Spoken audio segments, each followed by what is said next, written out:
あ、あ、あ、あ。え、なんか音消えたんやが。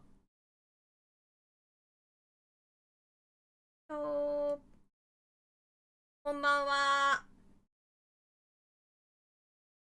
あ、終わった。ルルさん、たっちゃんさん、シャールさん、こんにゃく、あとさん、そして熊九条さんに、マッチョニョラ、こんばんは。はい、デルタさん、こんばんは。ハイポッポとは、回収のポッポで終わりだね。そういう、こういうことか、とかって。おでん愛好家さんとか、なんか、そうか、1時間前に、こんにゃくバレてバレるやんね。音が消えてしもて、めっちゃ静かやん。ちょっと待ってや。無音やめてね。無音やめてね。やめてね。ではですね、本日はみのるさんから、実はプレゼントと送ってくださいました。みのるさんが送ってくださいました。ハートフルボーイフレンドっていう謎のゲーム。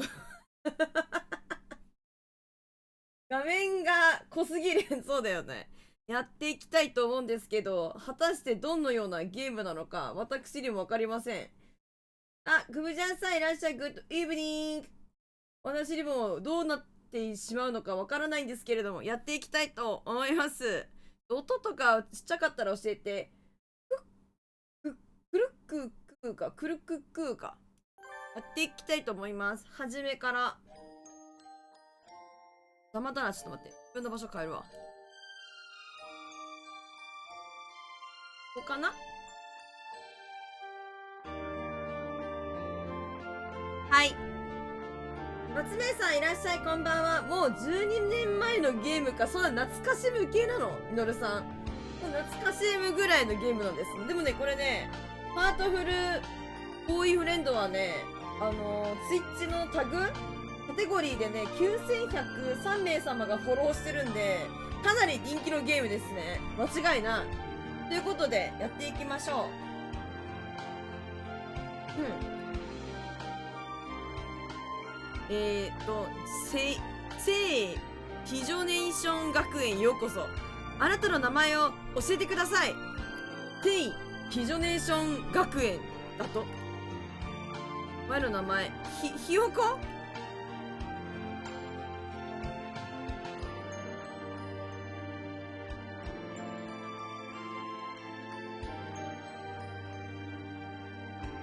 これでいいか。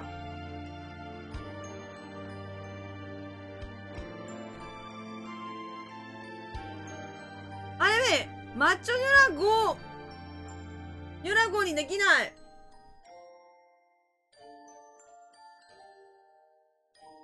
こうかな。名前これでいい？文字数足りねえよ。解析が不安だぜ。文字数が足りねえ名前のマッチョニョラゴンってマッチョニョラゴンにしようと思ったのに、までつけられないから、ただのムキムキな私になってしまうけど、いいか。で、ピジョンなんちゃらかんちゃらも名前忘れてしまった。なんだっけ。ピジョネーション学園か。ピジョネーション学園にマッチョな私が野崎さんいらっしゃい。ただマッチョな私が入学することになるけど、いいかな。いいな。じゃあこれでいくで。名字は決められんの。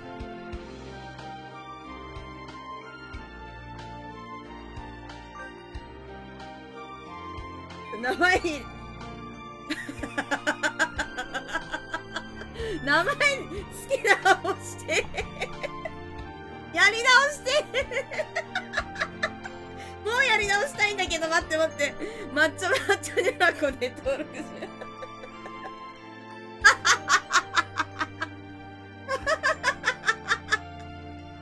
うやり直してけど、まあ、ミドルネームなんで、このマッチョ、真ん中、今ならまだ戻れる。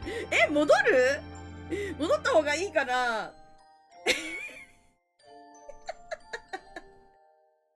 マリオみたいいや、ミノルネームだから、マッチョ M ニョラコみたいな感じで、これマッチョは普段は M みたいな感じになってるんだけど、今ちょっと入力しちゃった。ゴリラもゴリラだし。一緒やり直したがいいかな。いいよな、別に。くっそ懐かしいのしてるやん。そう、これね、みのるさんがね、送ってくださったんですよ。なのでちょっとやってみようかなと思ってやってるんですけど、まず名前の入力からね、ミスったっていう抜ける。また控えせる。非常に強そうだよね。やり直すか。これでいいですかとかないんですね、これもう。この名前で広げられたら絶対1位入れられる。えぐいやん。あ、やり直せそう。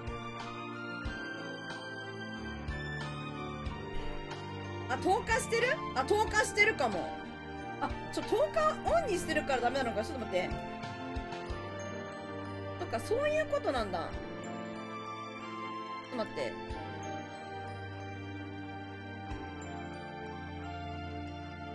ありがとう、教えてくれて。じゃあ、やり直すね。いいえ。いいえ、押せない。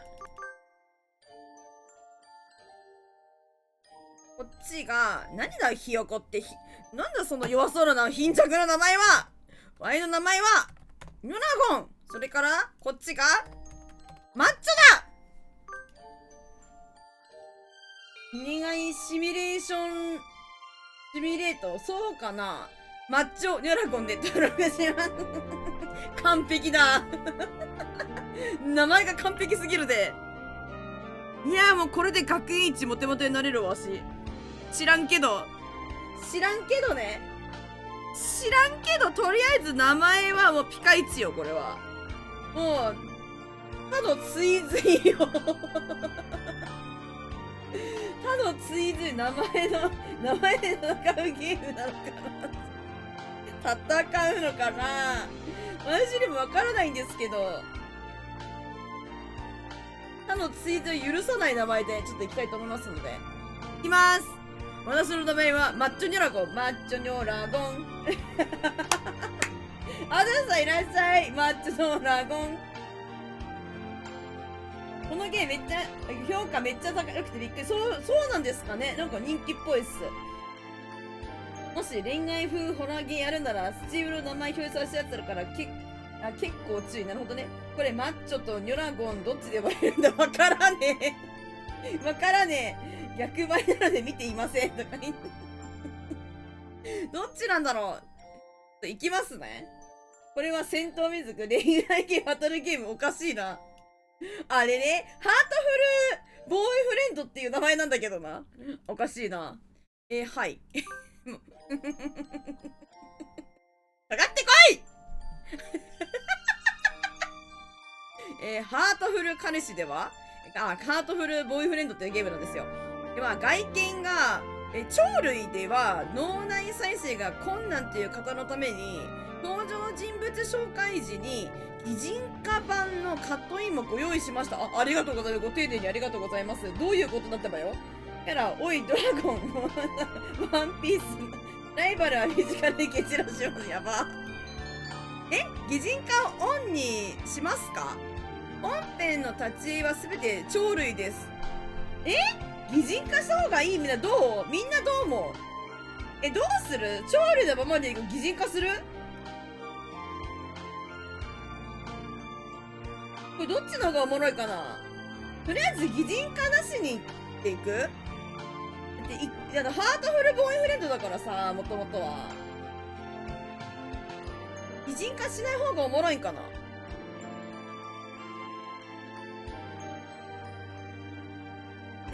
デルタさんがライバルはフィジカルで蹴散らします。ミノルさんこれどっちの方がおもろいんすか？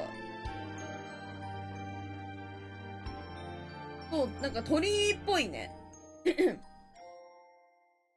どっちの方がいいんだろ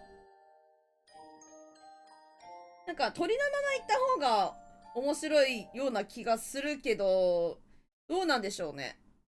最初は鳥でいいと思う。了解？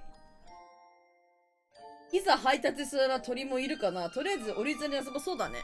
じゃあオフにして設定を完了しました。お、始まるどなんか元気な音楽。ピドネーション学園、充実したカリキュラムと施設に恵まれた名門校なんだ。初めて聞きましたわ。平凡な暮らしを続けてきた私が突然この校門をくぐることになってもう1年経過してた。 2年生ってこと？さて改めて説明するまではないんだけど、この学年最大の特徴はというと、ここには日本中世界中から優秀な鳩が集まっているの。どういうことだってばよ一体どういうことだってばよ。優秀な鳩が集まっているの。へえ、そうなんだ。脳筋そうな名前のやつなんでさね、もういけん。ギャルゲーの懐かしい感じが確かにおもろい。そう、鳩限定なの草だ。ポッ文系の鳩、理系の鳩、スポーツ、得意スポーツで推薦を受けて入学した子もいる。教職員には鳩目以外の鳥類もいるの。こんなにも鳥口密度、鳥口人口じゃなくて鳥口ってこと密度の高い場所ってある？ってことはさすがにいるよな。ググピザの鳩いるな。これ鳩ではない君がどうしてこの学園に？そう思う人もいるかもね。これについても話すと長くなる。トリマ出張かとか宇宙行かんで学園来てんのかい。1年前どうして私がここに入学することになったかというと、珍しいね、こんなギリギリに投稿なんてキーネクストドラゴンだもんなとか言ってマッチョニョラゴン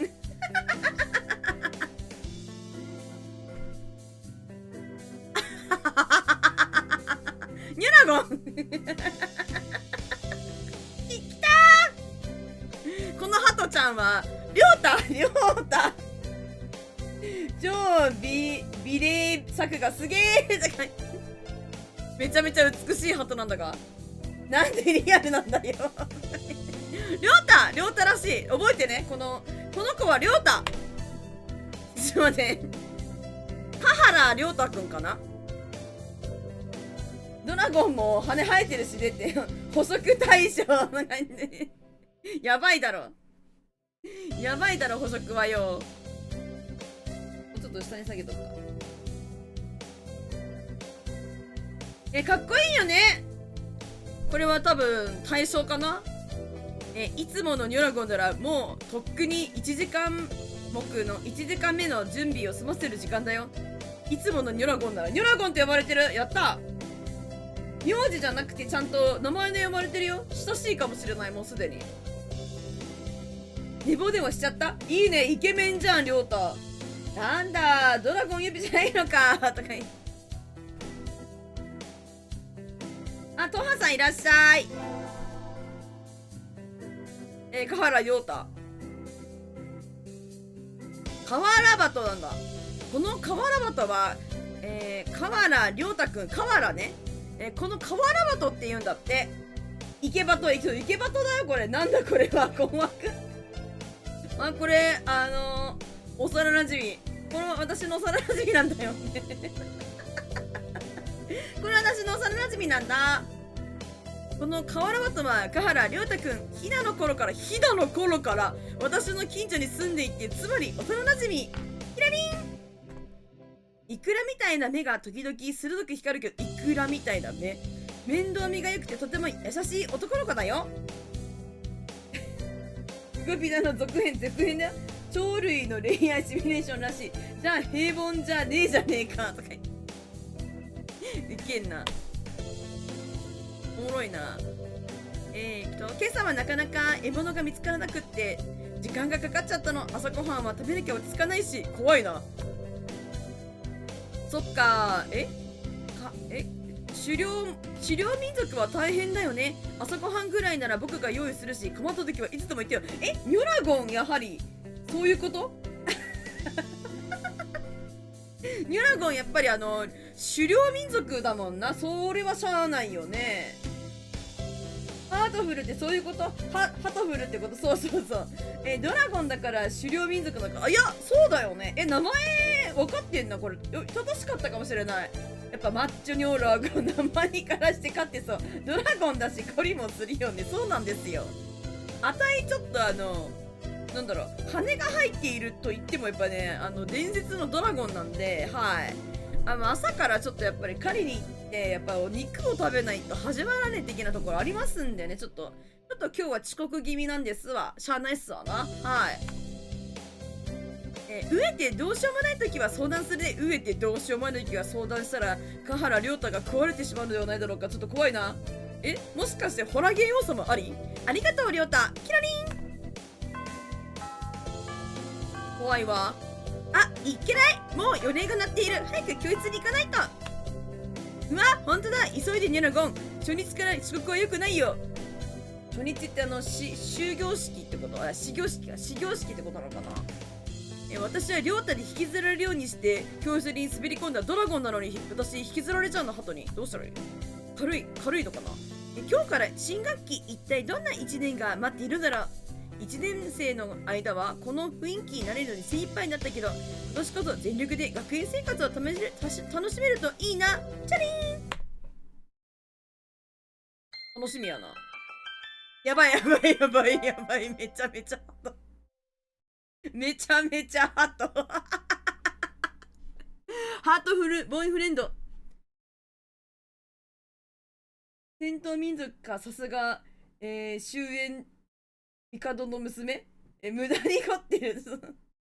めちゃくちゃハトやけど。これ、りょうたの家族ってこと？眼福。イケバトばっかりってことなのかな。河原バトね。よし、1学期来ました。朝ごはんかも。朝ごはんか、これが。イケメン揃いや洗脳済み。私のクラスは2年3組かな。今年もりょうたと同じクラスになれたみたい。よかったじゃん。よく知っている顔、初めての顔、見渡す限りの鳩たちを見ていると、不思議と胸に夢と希望が満ちてくる。満ちるかな。ちょっと刺激強いかも。刺激強い。公園とか空にいそうなイケメンやな。なんかよく見かける感じですよね、このイケメン。イケメンばっかりでなんか見分けつくかな、イケメンばっかりだから。みんなと仲良くなれるといいな。このクラスで素敵な思い出をたくさん作れますように。先生が来た。うわ、先生楽しみ。量産型イケメン。そうやな。よう見るもんな。先生見るぞ。どう？やだ、先生かわいい先生。七姫かな、七姫。何？一秋？なんて言えばの？和秋かな。おいとか言って。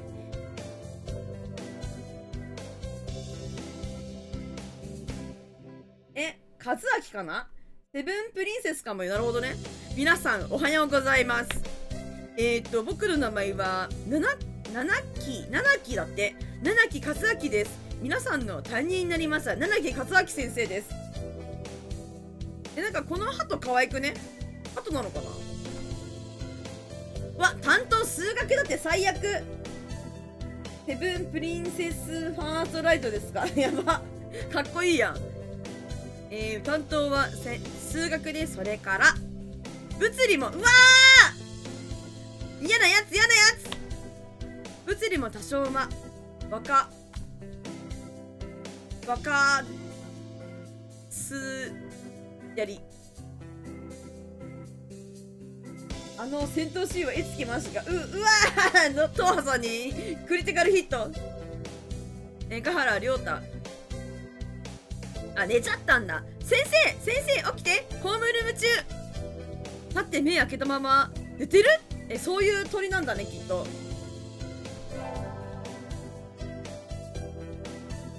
七木勝明先生。このヒメウズランっていう鳥みたい。物理りはて目をそらしてる人が多いな。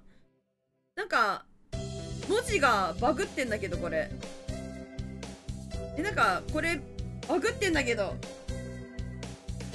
これ文字がさ一列になっちゃってる。これ全部映ってない。これ治るのかな。この姫うずらは七木和明先生、なんだかいつもふわふわしていて目を離すとすぐ歌たれを始めることで有名な、多分数学の先生みたいな。テキスト折り返さないシステムなんかの限界突破してる。あ、ゆうさんこんばんは、いらっしゃい。突き破ってんだよね。はめ出ちゃってる。数学、うわー、なんだ二次方程式ってまたやられてる人おるな。さっきまではなんか折りたたまれてたような気もしなくはないんだけどな。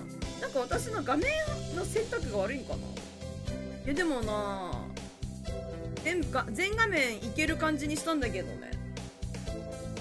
まあ、数学の先生みたいな感じのことかな。噂には聞いてたけど、本当にどこでも居眠りできるんだ、この先生、この鳩ね。あ、この鳥ね。でも数学界、いや、ダメだな、これ。どうしたらいいんだろう。数学界隈ではなんちゃらかんちゃらで、実はすごく頭がいい鳥なのかな。困ったね、これ。あ、ごめんなさい、暖かくてつい。そうだ、忘れてた。皆さんに紹介する子がいるんだった。今日の学園に転校してきた銀くんです。銀くんかな。はい、自己紹介してね。池端来るぞ。うわ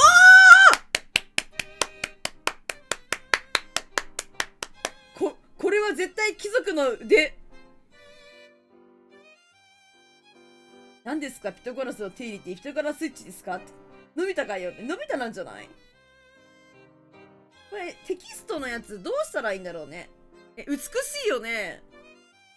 貴族鳩、絶対貴族鳩やで、これ。ちょっとテキストのところ直せるのかな。どうなんだろう。なんか画面のサイズとか変えたらいけるのかもしれないけど、なんかなんつうんだろう、もっと支障が出たっけ、ちょっと考えようかな。で、銀昨夜なんて言うの、銀昨夜かな。名乗る意味があるとは思えないな。すかしたやつ来たぞ。いるよな、こういうやつ。すかした鳩来たぜ。鳩なのかな。すかした鳥ですね。名乗る意味があるとは思えないな。何これ、なんていうもの、漢字読めない。ボングに語る口らじゃないし、私は望んでここに来たわけではない。普通に目は避けられると手段ないなよ。めんどくせえとかに。いや、おもろいね。そうか。じゃあ仕方ないね。姫うずらもっとなんか抵抗しろ。いや、そこは流しちゃダメですよ。りょうたいい感じやな。みんなあいつのこと無視しようぜ。ほんまやな。でも銀くんがなりたくないって。私もさすがに流すのは良くないと思います、先生。お帰りください。出口はあちらです。でも来たくなかったらしいよ。どうしたんだろうね。没落貴族かな。やって、銀くん。名前だけでも自己紹介をしてもらえたりしたら嬉しいな。いいじゃん。私、この先生好きだよ。あ、寝ちゃうけど。和明。なんだこいつ。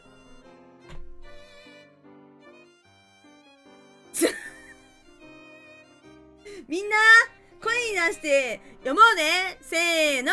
銀白金、ルベル、昨夜だ。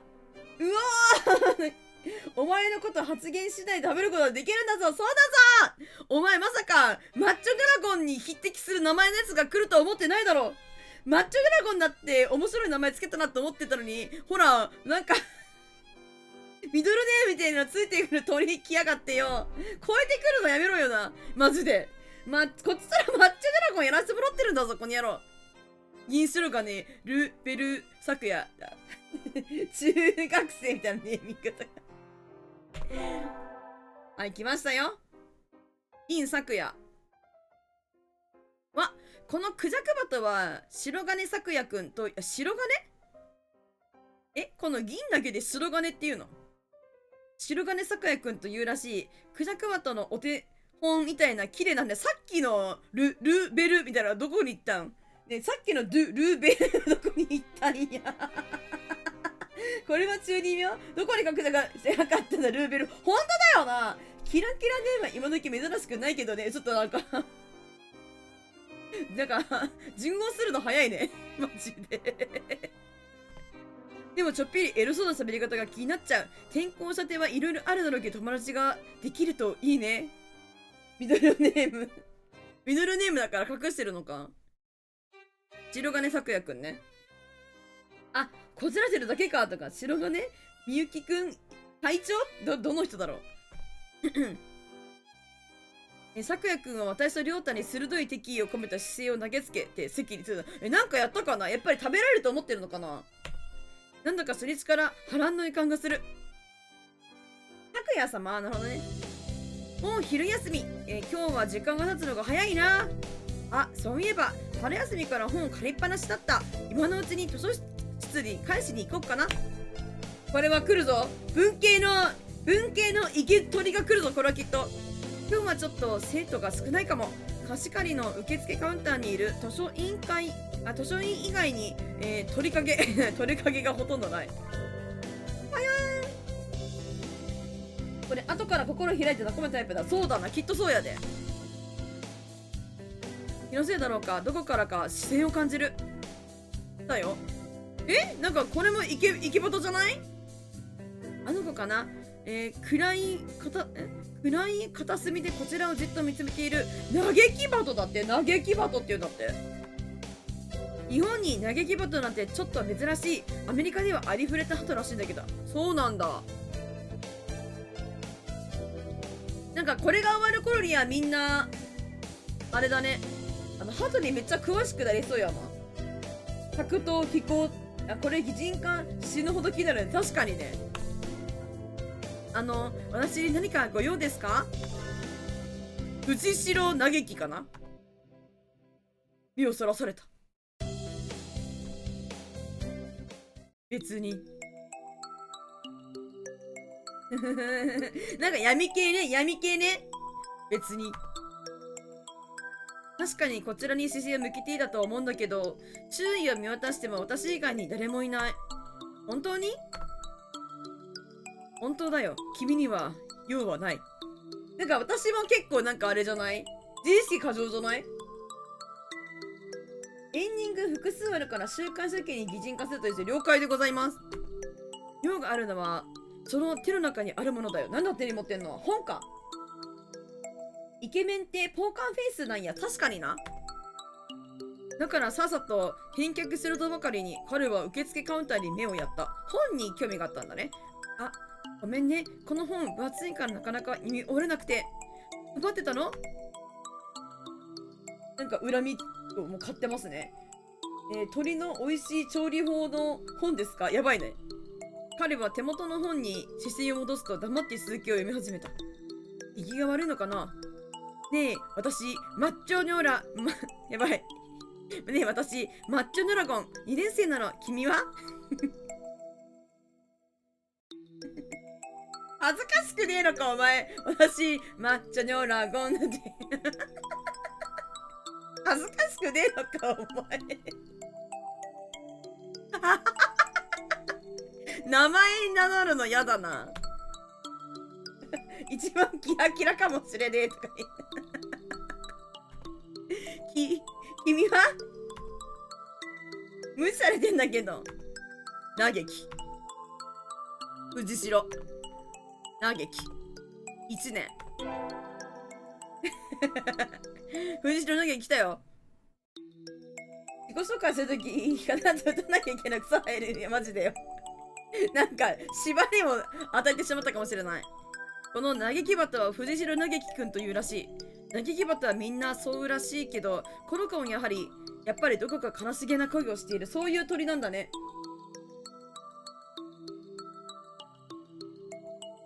僕のことは放っておいてよ。相変わらず視線を本に落としたままでこちら見ようともしない。邪魔してごめんね。ニュラゴン。今は生きづらそうな鳥にあ、今日はか。今日は生きづらそうな鳥でよく会う日だな。お前はどういう見た目をしてるんだろう。私はどういう見た目してるんだろうね。さてと、返却も済んだし、教室にもうドロッと。あれあそこにいるのは誰？え、拓也か。拓也と誰だ？なんか怪しげな音。拓也、校内では話しかけないでくれと伝えたはずだが。え、高崎優也かな。10年ぶりの再会だっていうのに言うねえ、昨夜。実の兄に言うセリフとは思えないな。お兄ちゃんなんだって。お兄ちゃんもイケとりじゃないこれ。実の兄、まさか冗談じゃない。貴様を兄と思ったことなど一度もない。お兄ちゃんとバトってるぜ。安く私の名前呼ばないでくれ。雑誌に聞く口などないのでね。失礼するよ。お兄ちゃんと違うの？クジャクバトとお兄ちゃんは違う種類なのかな。話は最後まで聞けって。どうなっちゃってるんだ？一体どうなってるんだってばよ。同じ学校に入ったところで溝がそう簡単に埋まるわけがない。あ、お兄ちゃん大変そうやな。盗み聞きするつもりなかったんだけど、何やら複雑な背景を伺わせる会話を聞いてしまった。人気者のムードメーカーで、シユなんて読むのこれ。オスメス？シユで合ってるのかな。私有関係にちょっとだらしないのが玉に傷の坂崎先生かな。先輩か。坂崎先輩でいいのかな。合ってる。シユでありがとうございます。お兄ちゃんそんなこと言われたら合ってる。よかった。漢字読める。返納しなくていい。今日ナイスナイス。坂崎先輩が転校生と兄弟。合ってる。やったどういうことだろう。君バレてるやん。漢字読める。すげえ。俺漢字読める。すげえ調子いいぞ君。はい。テレリン。ずっとそこにいたね。拓也の知り合いかい？知り合いじゃないですすっごい漢字読める。あ、すごい。ごめんなさい。突撃するつもりはなかったんです終わったなんだその顔文字よ。コナンの BGM のキララーンでクソ。確かに。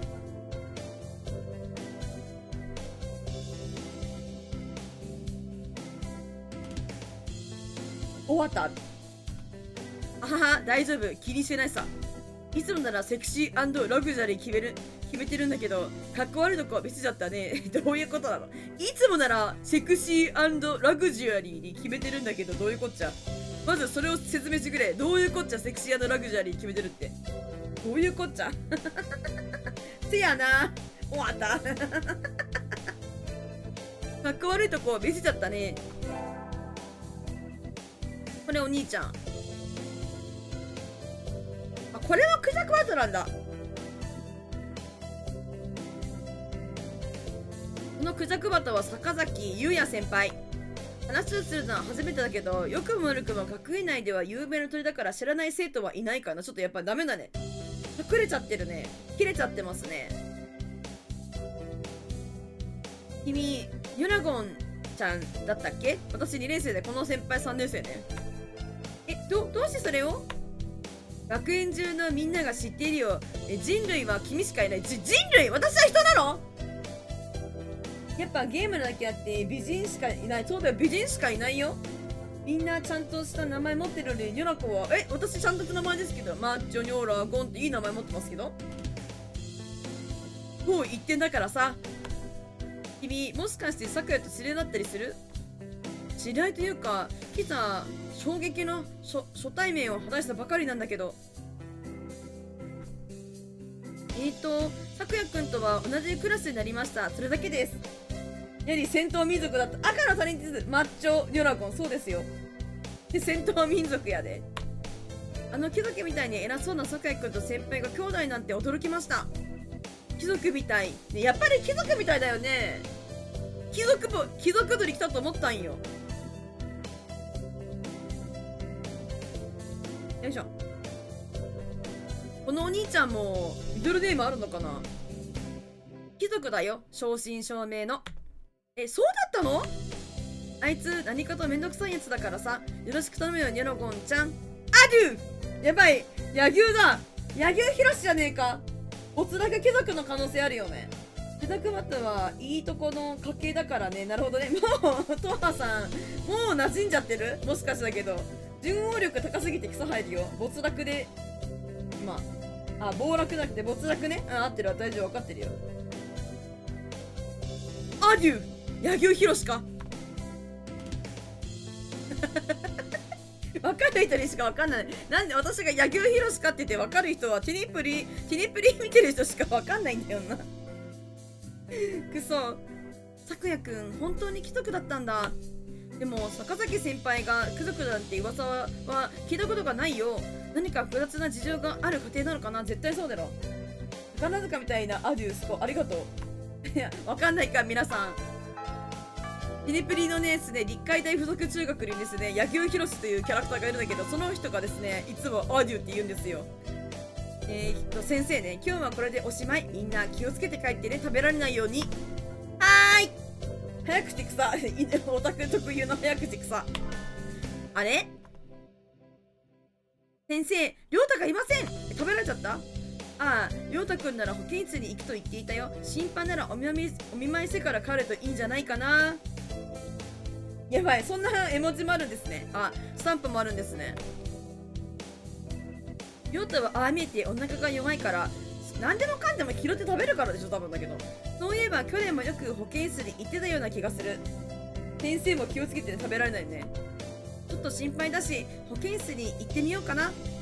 なんで鳥類ばっかりいる学校に人間のニョラゴンが行くんだろう。失礼します。誰もいない。柳生もしかしていないね、いないねじゃない。そのうち居眠りこくんじゃない？判定の中には誰も寝てないし、そもそも保健室の先生がいない。私の野生の勘も、ここには誰もいないと告げている。どういうこと？ホラー展開じゃない？これ来るぞ。生き物の気配がない。これは。りょうた、いる？返事がない。ただの屍のようだ。事件だ。思った？事件だとこれ。返事がない。ただの保健室だと。おいおいおいおいおいおいおいおい。やっぱりそうじゃねえか。おいおいおいおい。ちゃんと拾ってくるやん。ちゃんとドラクエやってるやん。返事がない。ただの保健室量だって。ゆうさん5日連続視聴ありがとうございます。ウケんだが。おかしいな。あれれおかしいな。もう帰っちゃったのかな。これはバトル漫画やほんまやな。誰もいない保健室でうろうろキョロキョロしているとなんだか空き巣みたいな気分。やめろよ。そういえばこんなにじっくり保健室を見るなんて初めて。私はりょうたと違って丈夫だしあんまり縁がないんだよね。保健室あんまりいいことないよ。確かにな。いろんな薬が置いてある。エチルパラにトロフェエチルパラニトロフェニルチオノベンゼ。何これ呪文みたい。何に使う薬なんだろう。エチルパラニトロフェニルチオノベンゼ。わからへん。わからへん。飲んでみますか？来たぞ、保健室の先生、来たぞ。思ってたんとちゃうかった。先生岩峰船かな。みんなデカとか言って、カッパラさん、ニョスいらっしゃい。思ってた先生とちゃうかった。私のイメージではなんか髪の長い青髪で髪が長くて眼鏡をかけていて、なんかちょっと優しげで怪しげな先生を想像したんだけど、なんか思ってたとちゃうの来たわ。ギャルゲかと思ったら鳩攻略時。いやギャルゲだけど何かギャルゲですけどハートフルボーイフレンドですけどご希望でしたらいくらでも飲ませて差し上げますよ。いかがです？怪しげな先生。だいぶイメージで偏っててさ、そんなことないだろうがよ。結構です。岩峰船で合ってるのかな。この岩車庫って言うんだって。何言ってるんだい。彼女はイケメンを攻略してる洗脳済み。保健室の先生かわいよ。こういう感じなんだね。私絶対そうだと思ったのに。青髪で髪が長くてメガネをかけてて、真ん中つうか前髪はこうなんか分けてて、わかる？真ん中分けみたいな感じで分けてて、怪しげ、ちょっと優しげだけど怪しげな先生。これね。この岩尺は岩峰、修なんだって。船なんだ。岩峰修先生。保健室の先生なんだけど、何を考えるのかわからない。ゆくゆさであまりいい評判は聞かない。そう合わせていると余計体調が悪くなるってみんな言ってるの。もじょっちさん、はい、こんばんは、いらっしゃい。ポテチ片手にコーラ食べてそうな先生、かわいい。ぽっちゃりしてるからってこと？それにしても、私の背後を取るなんて、この男、この鳥かな？できる！ BGM 不穏ならそういうこと？そういうことなのかな。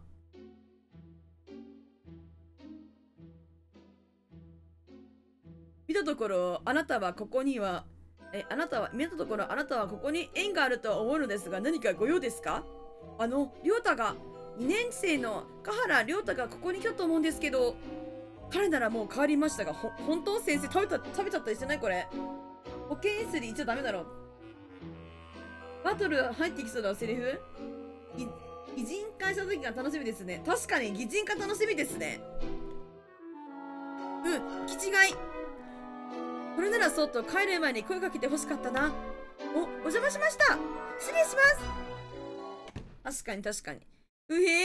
保健室注文はまっこと恐ろしき魔境勢をどういうこっちゃい。キャラが安定してねえのよ、わし。私っぽいかもしれない。保健室注文はまっこと恐ろしき魔境勢よとか言って急に坂本龍馬どっち？西郷藩ですかこれ。巨人化も回す？どうだろうね。いけるかな。りょうたも帰っちゃったし、どうしようかな。まっすぐ帰ろうかな。急にブレでくさでブレてるよな。まっこと魔境勢よつってどうなんやねん。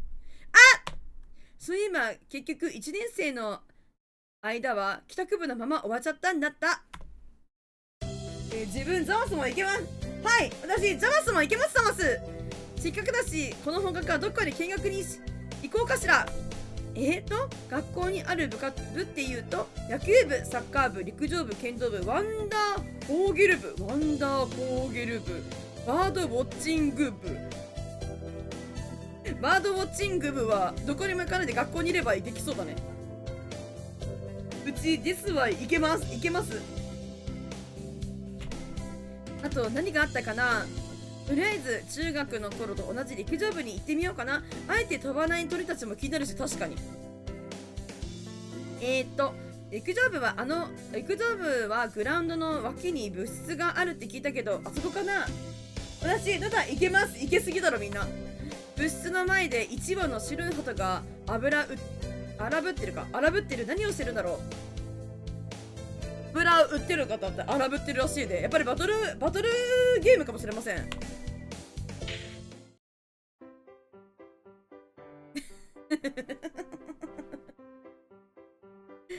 なんだろうこの名前。おこさんか。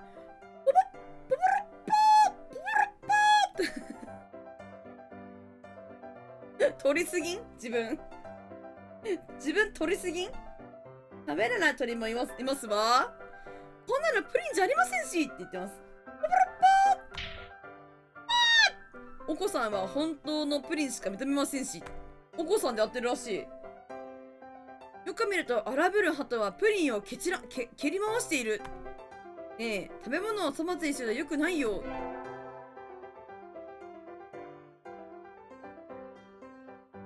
お子さん、よく読めたね、お子さん。この白バタはお子さんというらしい。お子さんくんというらしい。妙につるんとしたフォルムだけど、この子もクジャクバトなのかな。クジャクバトなの？かなり野生をとどめてるみたい。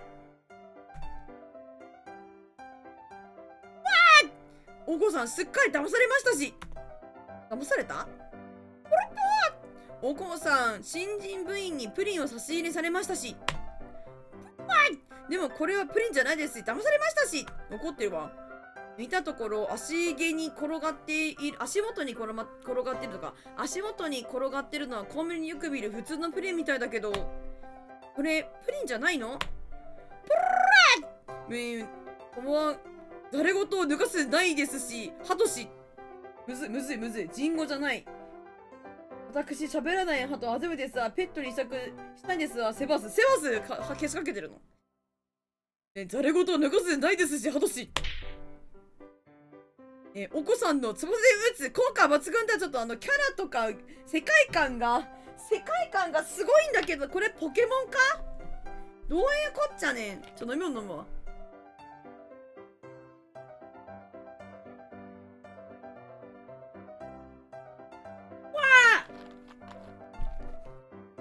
ポケモンやめてね。効果抜群だ。お子さんを騙す新人部員は一気追放してやります。食べちゃったってこと？お子さんは本物のプリンのために鍛えますし、さらもですし。ちょっと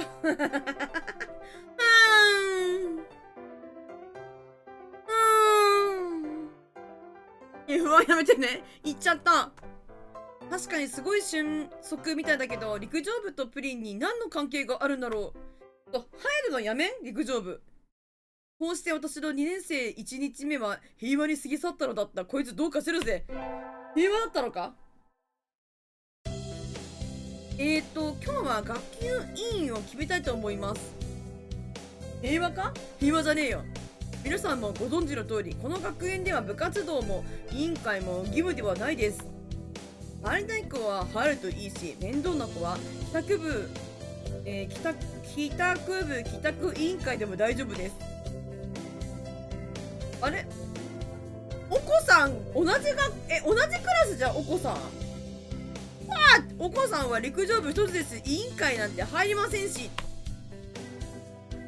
そうだね、それもいいね。白金くんはどうする？帰宅委員会とか初めほんまやな。帰宅ならね、わかるけどね。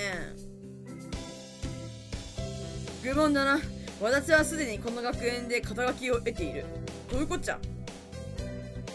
あ、そうか。白金くんは編入と同時に生徒会長になってたね。入った瞬間なんで生徒会長になれるんだよ。おだまり？そう、おだまり？急に会長はないだろ。マジで。何それ。絶対支持率ないじゃん。何やってんだこいつ。何それ、規則特権？選挙は？そうだよね、ニュラゴン。僕はあんまり放課後も長いできないし、今年も帰宅部かな。りょうたは母子家庭だもんね。私はどうしようかな。こんなんだから物騒なんだよ。確かにこの学校は貴族ひいきですか。はあ、どれに入ろう。どうする？まあここで決まるんじゃない？お子さん行くか、まあ白金昨夜落とすか、嘆き行くか。誰？今んとこ一番真っ白の結構嘆きなんだけど、お子さんはポワーっていうのがちょっとだるいね。ポワーがちょっとだるいな。誰がいい？嘆きちゃう？お子さん行くの？あえてのお子さん？でもなんかプリンにうるさそうだしな。なんかそう、こだわりが強い男っちゅうのはね、あんまり良くないと思うんですよね。生徒会入ろうと思って入れるね。確かにそうですよね。申し訳ないけどイケメンの顔忘れちゃった。奇遇だね、たっちゃんさん。私もあんまり覚えてないわ。私も覚えてない。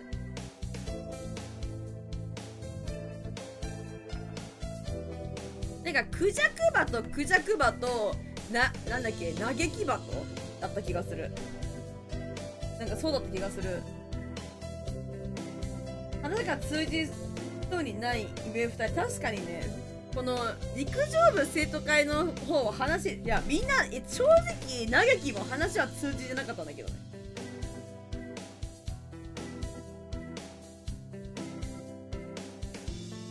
どうしよっかな。やっぱりなんか難しい攻略した方がおもろいと思うんだから、まあ興味はないけど、昨夜が寝れるのを見るか、マタさんいらっしゃい。それとも長木が出れるのを待つか、まあ、お子さんがどうなるんだろう。お子さんが一番想像つかないんだよね。落とした時にどうなるのか。どんぐりさんいらっしゃい。一番通じそうなのは確か嘆きなんだよ。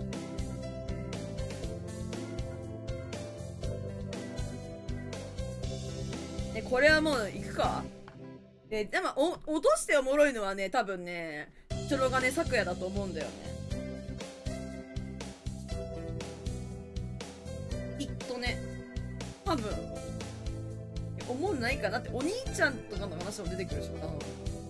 悩む。どうしようかな。誰がいいかな。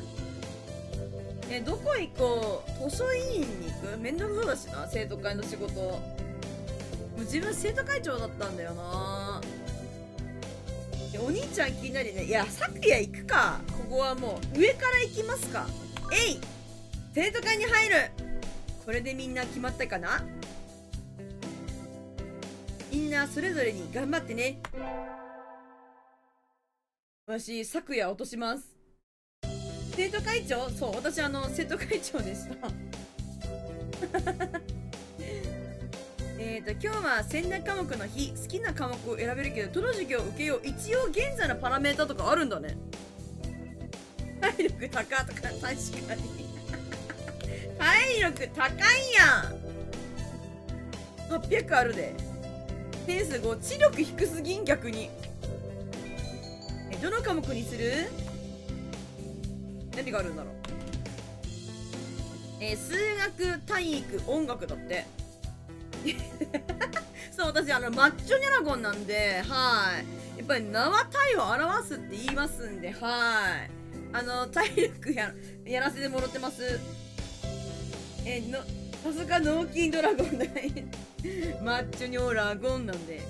どこ行こうかな。まあ、これが、和明先生で、まあ、体育と音楽はまだ出てないって感じかな。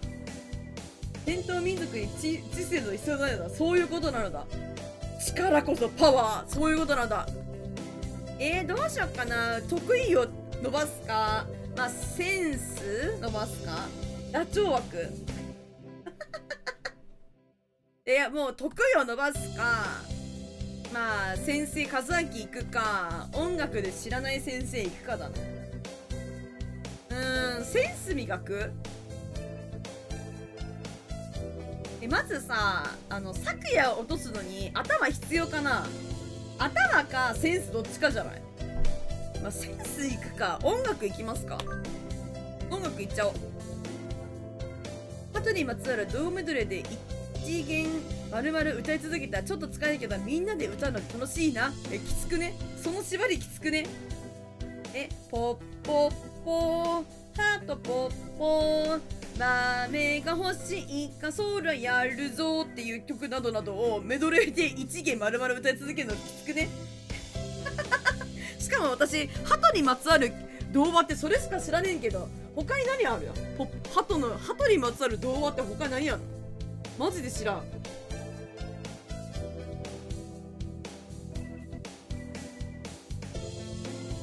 なんかそしてさね、この音楽室に飾られてるさ偉人系はさ鳥じゃないんだね。チャチャーン。どうなった？ニュラゴンのレベルが上がった。センスが5上がった。やったー。八尺様なれそう。やった、センスが上がったぞ。ピン。10になりました。センスイエーイ。つい勢いで生徒会に入るなんて言っちゃったけど、生徒会って何をする組織なんだろう。知らないの？それに選挙があったわけでもないし、咲夜くん以外に誰がいるのかも知らないや。まあ行けばわかるよね。何はともあれ生徒会役員招集がかかったから、私は初めて生徒会室に向かうのだった。どうなっちゃうの？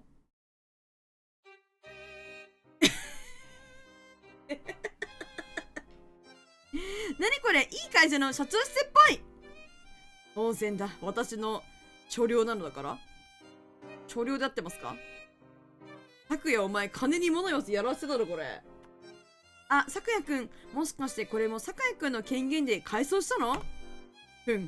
元あった部屋があまりに汚かったのでな。あれではうさぎ小屋の方がまだ快適だったぞ。さすが貴族、やることやってんな。貴族、すごい。コナミ感すぎるよ、コナミ感すぎる。感想がよ。感想がうっしいのよ。おい、うさぎ声悪く言うなよ、ほんまやな。いや、のうさぎさん、おこだね。貴様、生徒会役職はもう決めたのか？勝手に自分で決めていいの？まさかに決めさせるのか？これだから日本人は。咲夜くんも日本国籍じゃないの？愚弄するな。合ってますか？私はフランス国籍だ。おい、マジでツッコミ思いつかねえんだよな。フランス、鳥貴族だったのね。鳥貴族って美味しそうな響き。私、鳥貴族行ったことないんだよね。皆さん行ったことありますか？盛りすぎてるよね。鳥貴族行ったことありますか？なんか焼き鳥屋さん？居酒屋さんでいいのかな？鳥貴は行ったことない。私もないんだよね。なんか、人気だよね。なんか安いくてうまいのかわかんないけど。ありますか？ある。美味しいですか？おすすめ？行ったことないんだよね。焼き鳥がいっぱいあるの。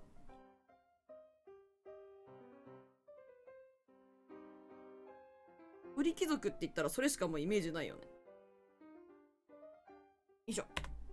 なんだかよくわからないけど、役職を今ここで宣言しなきゃいけないらしい。何になろう？これあれだよね。初期とか副会長とかそういうことよな。でも今日の晩ご飯は鶏飯弁当やったわ。やば。もう食ってるやないかい。何になろうかな。やっぱり右腕？副会長なろうかな。そうだよね。会計書記、そうなりね。私副会長になります。値段の割には美味しかった気がする。そうなんですね。なんか行ってみたいですね。せっかくだから生きてるうちに。私の片腕になるだと。ちょっとでもお近づきになりたくって私の片腕になるだと。やばい。篠宮ポジですか？かぐや様かな。傲慢合ってますか？なんて読むの？漢字わかんない。何マン？これは傲慢合ってる？傲慢なやつだな。その姿勢嫌いじゃない。やった！好感度合ってる？好感度アップ。こういうやつにやっぱ強気でいかないといけないからね。傲慢合ってますか？よかったです。なぜか同族認定されてしまった気がする。いや、悪くない。こいつ落とすんだから、今から私は。でも、咲夜くん、心の力機嫌が良さそう。ちょろいな、こいつ。ちょろい鳥やな。返納今日しないのか。よかった。こうして私は聖ピジョネーション学園生徒会副会長、こうして私は聖ピジョネーション学園生徒会学園生徒会副生徒会長の肩書きを得たのだった。難しいな。ちょろいぜ、咲夜。やっぱり我が家は落ち着くだと。どんなところで住んでんねんって。どこやねん、この洞窟みたいな。どういう世界観やねん。どないなってんねんって。何時代の人間やん、わし。なんか荒野みたいなところに住んでるやん。ドラゴンだからね。忘れてた、自分がドラゴンだってこと。洞窟さすがドラゴンだし男女に住んでるんでしょ。名前そのまま場所に影響するんすかこれ。みんなドラゴンやってるんすかこれやるとき。明日は遠足だったらちょっと早ない？自分でした設定忘れない。ごめん。宝石収集癖ありそう。キラキラしたものとか集めてそうだわ。さ、だってさ、新学期始まって早々さ、これ2日目でしょ？チョロゴンやめてね。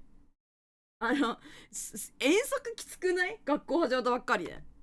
何を準備していけばいいんだっけ。そんなに遠出するわけじゃないし、気合い入れて準備するほどのことでもないかな。いや、健康第一、うどん食べてねえよ。おっと、うどん食べれるのここで。長田よ、表すぎ、ほんまやな。歓迎遠足、そんなんあるんすか。多分一日を我、そうだね、我。絶対そうだよ。今日は2年生みんなで春の遠足、山頂でお昼休みになったけど、誰と一緒に過ごそうかな。一択やないか。誰に会いに行く。もう今日21日まで行ってるんだけど。昨夜だろこれは。行くぜ、昨夜落としに行くんだから。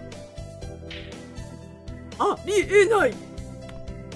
もしかしたらと思ったけど、やっぱり昨夜くんが機嫌悪そうにしている。貴族だから遠足なんてありえないってこと。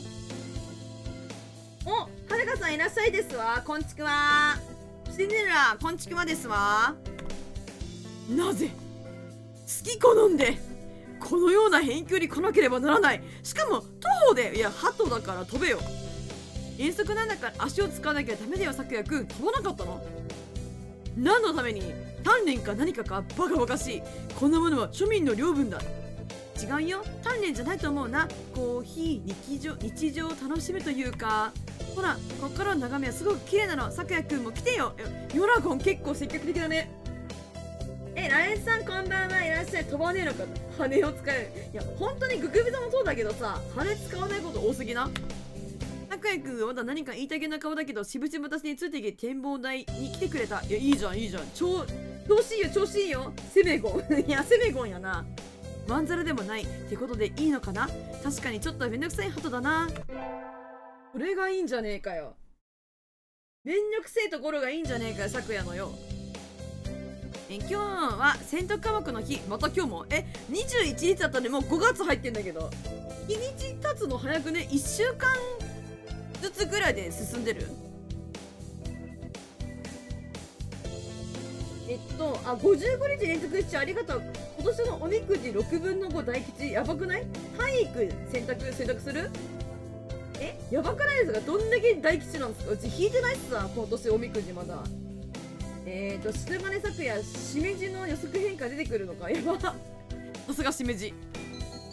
どの科目にする。体育行ってみる。行ってみますか。体育行きます。ニョラゴンはなんかニョラゴンは人らしいですよ。一応マッチョニョラゴンって名前なのでドラゴンやらせてもらってますけど、一応人間らしいです。体育行きます。もっとマッチョなる。こんなに暑いと熱中症になっちゃいそうだね。熱中症って男だった。うわ、やべ、お子さん来ちまった。お子さん来ちまったぜ。マッチョニョラゴン。そうなんですよ。マッチョは一日意識して鳴らす。だからいい、かっこいいんだけど、タッチョンさん。そう、マッチョニョラゴンでやらせてもらってます。水分補給ですし、お子さんは水浴びがしたいですし、ハトし、めんどくせえなこいつ。じゃらーん。ニラゴンのレベルが上がった。体力が5上がった。805になってもさ、あんまり伸びた感じしないね。もともと体力800あるからさ、ドラゴンやらせてもらってますんでね。皆さんも皆さんももう知ってると思いますが、もうすぐ体育祭があります。私絶対勝つじゃん。どの、種目に出るか今のうちに決めておいてね。もう体育祭の季節なんだ。早すぎな。体育祭あれなんだね。夏ってか秋にやるんだね。6月頃ってさ。マッチョは日々の積み重ねです。これはカイパラさんも納得の発言ですね。カイパラさんも喜べそう。秋に開催すると文化祭とかぶっちゃうからね。この学園では、創設の頃から体育祭を5月にって決め、なんか遠足やって5月に、4月に遠足、5月に体育祭って忙しいね。ヨッタは何に出るの。まだ決めてないけど、毎年あまり人気がない2話三脚かな。めんどくさいな。2話三脚ね。二人三脚じゃなくてね。誰かが二人三脚で別によくないか。別に羽をさ、別にあれするわけじゃないんだ。最近夏クソ暑いですもんね。パンの耳食い競争で、私もパンの耳食い競争というかパン食べたいです。子さんは長距離マラソンですし任せるですし。お子さんはの持久力すごいもんね。さくやくんはさっきは何でんだ。まさか私に走れというのが飛べよ。だって体育祭だよ。走らない競技ってあったっけ。応援団長なんてどうかな。七木和明先生まったりするな結構。つまり軍師か。よし悪くないな、任せろ。ちょろいなこいつ。何か違くない？種目ではないからね。それから当日の救護班の人手が足りていないそうです。手の空いている子はお手伝いに行ってあげてね。ピザ配達リレーありませんか。ピザ配達リレーだって私が絶対勝つけど得意なんで。はい、それじゃあ今日はここまで。りょうたは2話三脚、お子さんは長距離走、たくやくんは応援団長、救護班には保健委員長の坂崎先輩がいるか。先輩いるんだ。さくやのお兄ちゃんね。私はどうしようかな、考えておかなきゃ。お兄ちゃんのルート行くのもいいんだよな。今日は体育祭決めてないのまた。結局この間のホームルームでは決めれなかったけど、私はどうしようかな。そんな直前で決めていいんすか。出るものどれに参加しよう。昨夜落とすんで、そしてスズムは完全に嘆きいくような。夕ご飯のお手伝いお兄ちゃんで、これ昨夜で、お子さんでりょうた。サボりたいよね。サボっちゃう。サボる。もうなんかで昨夜落とすなら応援団だね。いや私もサボりたいな。保健室行ったっけ。先生とお先輩に会えるとこでしょ。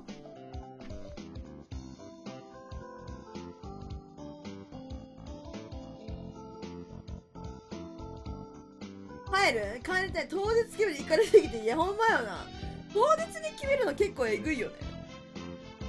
帰りたいけど、昨夜落とすなら応援団行きましょうかね。ちょっとここのやつはまた今度にしようね。サボりたいけど。応援団、クラスの応援団エリアに行くと何やら取りだかりが見えた。あれはさくやくんとなんだろう、ブラスバンドというにも大所帯すぎるような。バッキンガム宮殿の衛兵交代式で同系統のものを見た記憶があるかも。どういうこっちゃ。来たぞ本格派だねさくやくん。当然だ。ベルの名にかけて一流の指揮をしなければならないからな。こいつちょろくねえか。即帰宅ほんまやな。何このドラゴン世界とやってるのかな。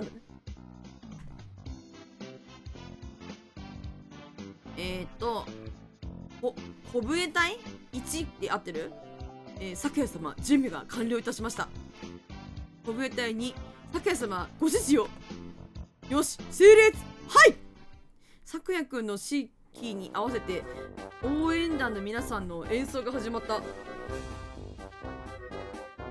どこから呼び寄せてきたんだろう。どう見ても団員のみんないい年みたいだけど、応援団って別に生徒でなくてもいいのかな。貴様もじっとしないで参加しろ。はい。私はシンバルを担当することになった。こういう人だけ担当する大音量の楽器って失敗すると我々のところじゃないから緊張したいよね。やばい。それにしてもさくやくんの指揮妙に様になっている。これも貴族の素養なのかな。今日漢字読めるぞ。ついにやってきた2年生最初の関門。1学期中間です。やばい。私頭が悪いんだった。今日まとめて全部書いてくれたけど不安だな。待って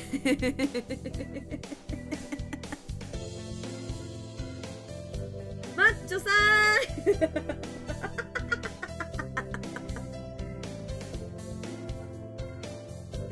来たはーい、マッチョニョラゴンですマッチョさんはーい、マッチョさんはーい、何が好き？チョコミントよりも筋肉。ここに来てるマッチやばいよねエッジが効いてますわ。はい。悪悪くないとは思うんだけど絶対悪いだろ。はい。悪くはごめん、やっぱり悪いね。チョコミントよりもプロテイン。すみません。これから頑張ってね。先生に心配されてしまって頭悪いからな私。次からはもうちょっとテスト勉強頑張りまする。ちょっと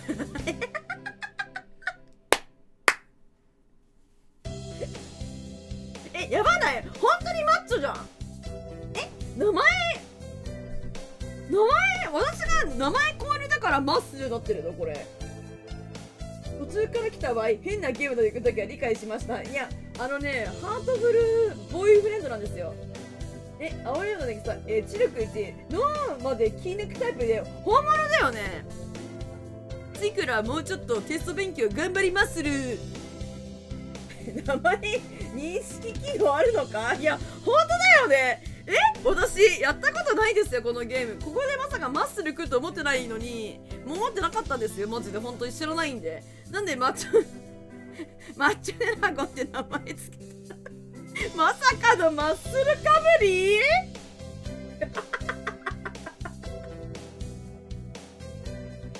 こんなことってあるの。鳥頭の上に脳筋。そうですよ、ハトフルですわい。こいつ攻略しろ。和明も攻略対象だと思う多分。最新技術なこのぐらい使われるなんてやばいよな。やばすぎる。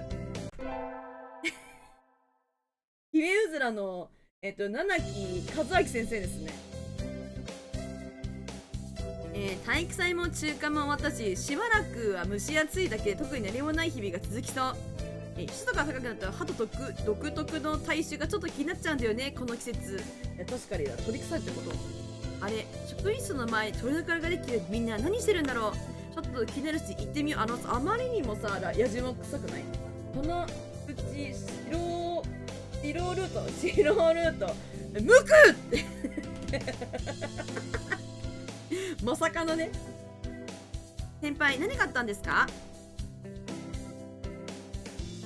サリューニョラゴンちゃん、めでたいね。ブライアンが7年のピューリッツァー賞を勝ち取ったって。なんですのそれは。なんですのむくってこれはなんですの。ブライアンが7度目のピューリッツァー賞7度も受けることができることなんですか。サリューはこんにちはってことなのかな。何語かな。先輩が指し示す方に目をやると、職員室前の掲示板に1枚の新聞が貼られているのが目についた。地位あるハト、始祖、ブライアン、7冠達成ってあるけど、ブライアンがやっぱりブライアンすごいな。ブライアン、マイスピーチョとブライアンみんななんでそんな分かってる風なの分からへん。ブライアンもしかして知らないのか。ご存じ上げませんとも。名前は聞いたことがあるような。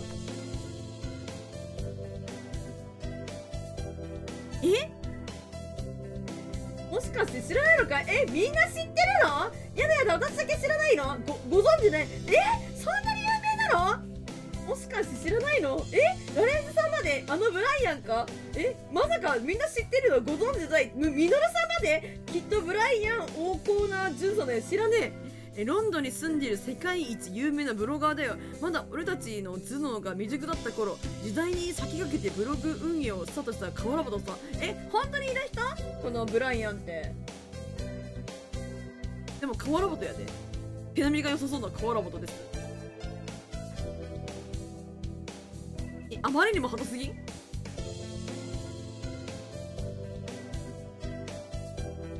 そして今もハトに関する記事を鋭い観察眼で綴っている。最近はハトによるハトのためのオリンピック、ピドリンピックの呼びかけをして話題になったね。言ったかです。何？彼の発言力が大きい。すぐに実現されるはずさ。ユラゴンちゃんも目の前の魔法の箱で調べてみるといいんじゃない？魔法の箱？興味があるならブライアンビジョンで検索してみてよ。ハトがハトについてそうだって。ブライアンは持病でもう亡くなってしまったけど、今のハト界の基盤を作った人。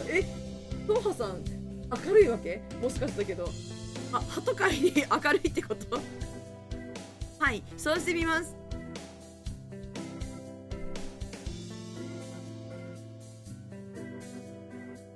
俺もいつかこれぐらい世界を動かせるようになってみたいものだね。もっとも女の子の心を動かす方が俺の性には合ってるんだけど。おっと、もう昼休み終わるね。アデュー、ヨネゴンちゃん。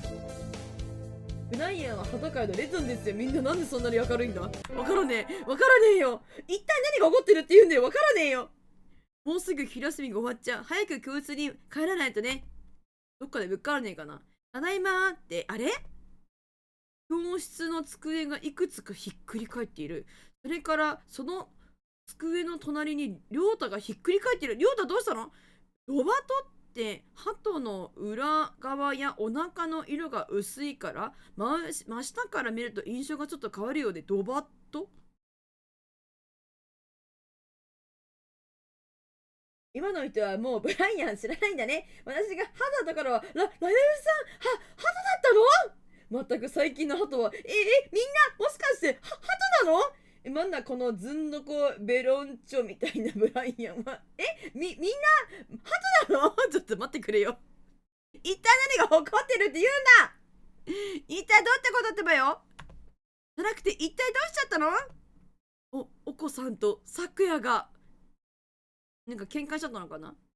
見上げると教室の片隅でお子さんと咲夜くんが対峙していた。一触即発か。一触即発の様相だかな。りょうた何があったの？咲夜がお子さんをバカにしたんだよ。不倫だかなんだか知らないけど意味のわからない妄言ばっかりで、こんな低能な雑種と同じクラスにいるなんて屈辱だって。私が飼っている鳩たち、シンデレラが飼ってらっしゃるんですね。この世界に人間はニョラゴンしかいないからわからないのも仕方ないね。そうなんですよ。私しかに人間がいないんですよ。そうなんですよ。だからわからないんですよ。もうなかなかの切れ味。ほんまやな。そんなひどい。確かにお子さんは意味のわからない妄言ばっかりどうしようもない電波だけど、プリンを大切にする気持ちは本物だよ。お前もバカにするぞ。おい、どうしたらいい？それでお子さんがサッカーに飛びかかろうとしたから、ヨーダがために入ってお子さんのつばせ打つで反撃されちゃったのね。お子さんのつばせ打つ効果は抜群だ。電書バトかな？そうかもしれない。いや、そう、ポケモンなのよ。うん、あとは任せてよ、ニョラゴン。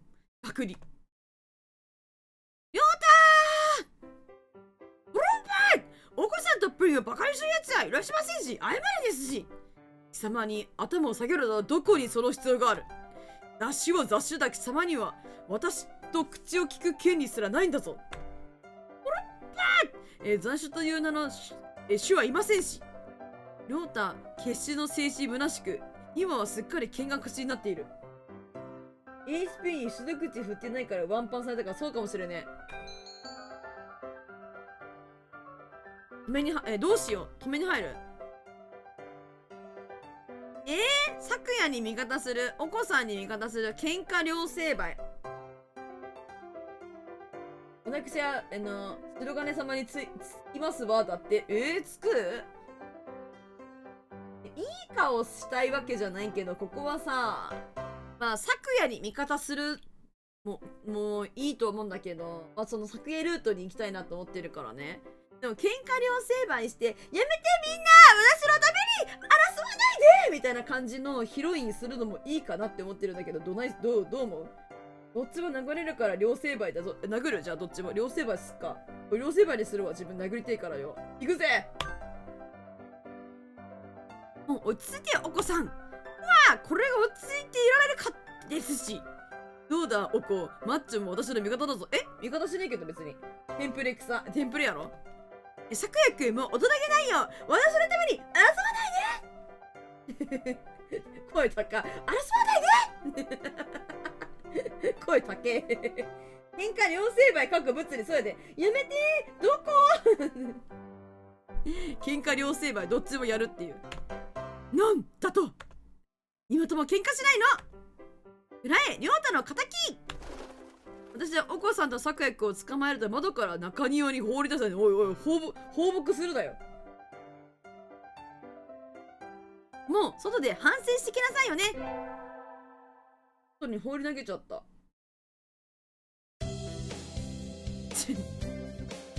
やめて、ちょっとみんなで声出してよ、もうちょっとここ。今日も充実の学園生活、私輝いてる、いわゆるシャイニング女子。シャイニング女子なんか、おいおい、そこはよく茹ででしょって。茹でるのでも毛抜かねえと多分茹でても美味しくないで。あと2羽を窓に放り出したら光り出すのか、そういうことよ。もう喧嘩両成敗したっけ、シャイニング女子だった。昼休みは何して過ごそうかな。どこに行こう。お、選択肢出てきた。購買部、保健室、食堂。どうも購買部とか行ったでも誰もいないと思うけど、なんか別にまあいるとして亮太。保健室はサボってる先輩か先生。タインヨラゴン、タインヨラゴン、ゲーミング派とかな。保健室行って次の授業サボるの。どうしてみんなサボることしか考えてないんだ。保健室へ行く。食堂だったらさくらが食堂で飯食ってそうじゃない。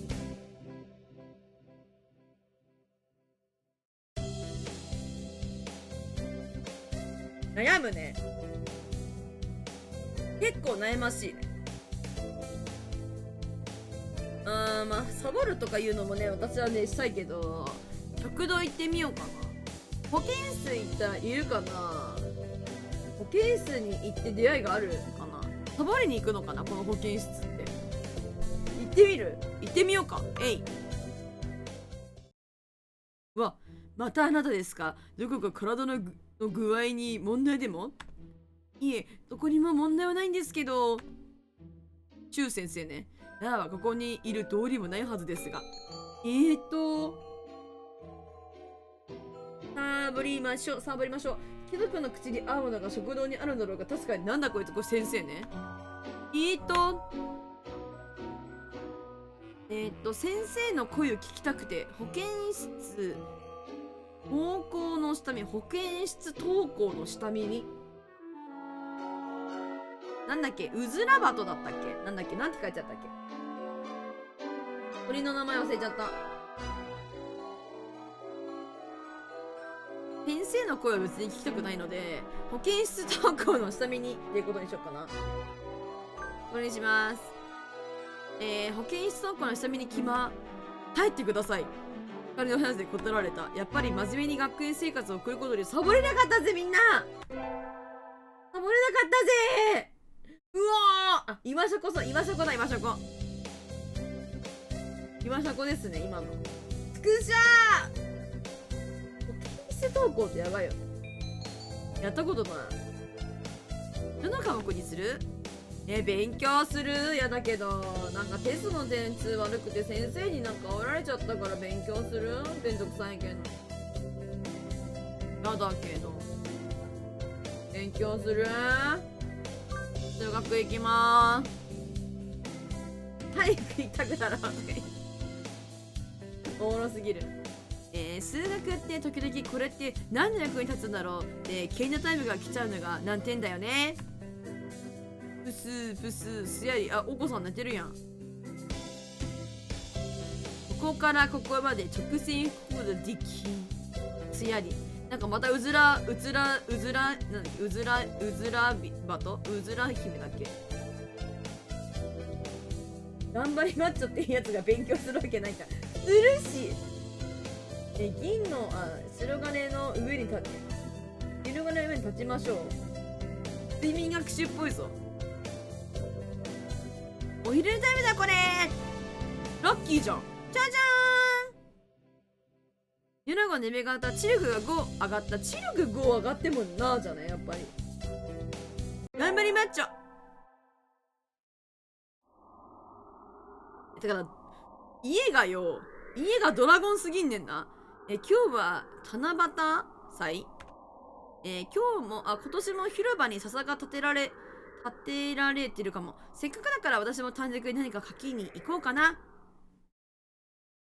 なんかいろんなイベントはいろいろあるんだね。さすがにラゴン、そうなんですよ。わあ、もうたくさん短冊がついている誰か知ってる名前はないかな。今年もお母さんが元気で過ごせますように、それから僕の胃腸が強くなりますように。りょうたかわいいじゃん。体力が小さだから飛び抜けすぎてるから5ごときどうしろって言ったら、いや、わかる、ほんまにそれなんだよね。5上がったとてみたいなことにはなるよね。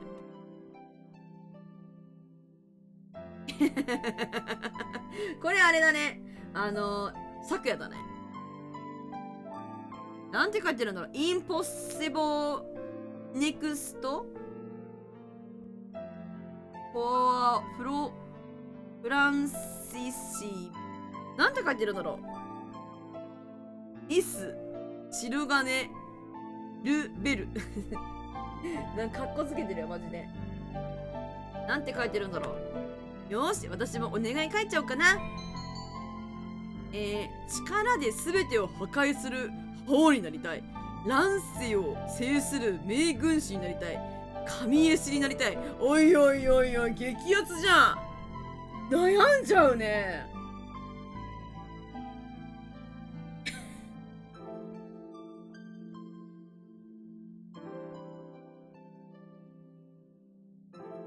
神絵師になりたいよな。いや、昨夜行くなら乱世を制する名軍師じゃねって思うんだよ。力で全てを破壊する覇王にもなりたいわけ。困っちゃうな。うわ、困っちゃったね。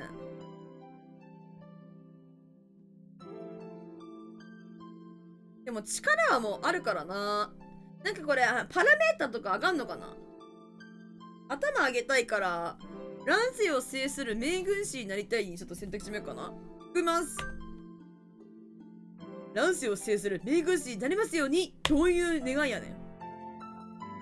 あれ、マッチョさんだよね。先生、マッチョさんって呼んでください。ニョラゴンって呼んでください。マットですけど。あ、先生。ダメだよ。あんまり遅い時間まで女の子一人でいるなんて。先生は今帰るところなんだけど、よかったらお家まで送ってってあげるよ。ありがとう、先生。和明ありがとう。マッチョさんはいじめすぎるとか言って。お願いします。もうちょっと遊んでから帰ります。先生に注意されて、もうちょっと遊んでから帰るっていう努力やば、度胸やばくね。あ、マッチョさん、お持ち帰りお持ち帰り。どうする？先生にお持ち帰りされる？先生をお持ち帰る？それとも、送りバトっぽいっす。送りバトになるのかな。もうちょっと遊んでも誰かに会うことってあるのかな。ダメだよって言われて送っていくよって先生に怒られて終わりな気がしない？私にもシルガネさんがいるのでそうなんだよね。いや、ここは断りたい気持ち山々だけど、さっきの保健室の時ももう実質選択肢一択みたいなとこあったよね。なんか好感度は上がらないけど絶対上選ぶだけしかもうやることないじゃんみたいな感じだったよな。でもこれ上を選ぼうかな。別に送らなくていいんですけど、全然自分大人なんで。はい。だけどまあてか家ってさ、ドラゴンのねぐらねぐらまで送ってくれんのかな先生。絶対今日の夜ご飯になっちゃうけど大丈夫かな。お願いします。きっぱり言い切った方がいいぞ。ほんまに。じゃあお願いします。じゃあ帰ろっか。帰るって先生一緒に送ってくれるってよ。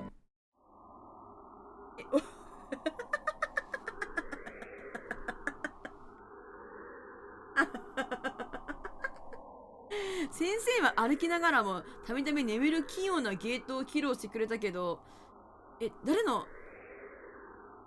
披露してくれたけどっていう文は私じゃない？先生は歩きながらたびたび眠る器用なゲートを披露してくれたっていうのは私じゃない？セリフおかしくない？披露したけどだったら和明の発言だと思うんだけどね。えマッチョさんのお家はいつ見てワイルドだね。まあね先生。まあね、自分ドラゴンなんでやっぱりはちょっとそこらのちっちゃいお家にはちょっと住めないんだよね。脳の半分だけがそうでる山すぎ。マットさんは洞窟に住んでるの？そうです。自分ドラゴンなんで。まあね。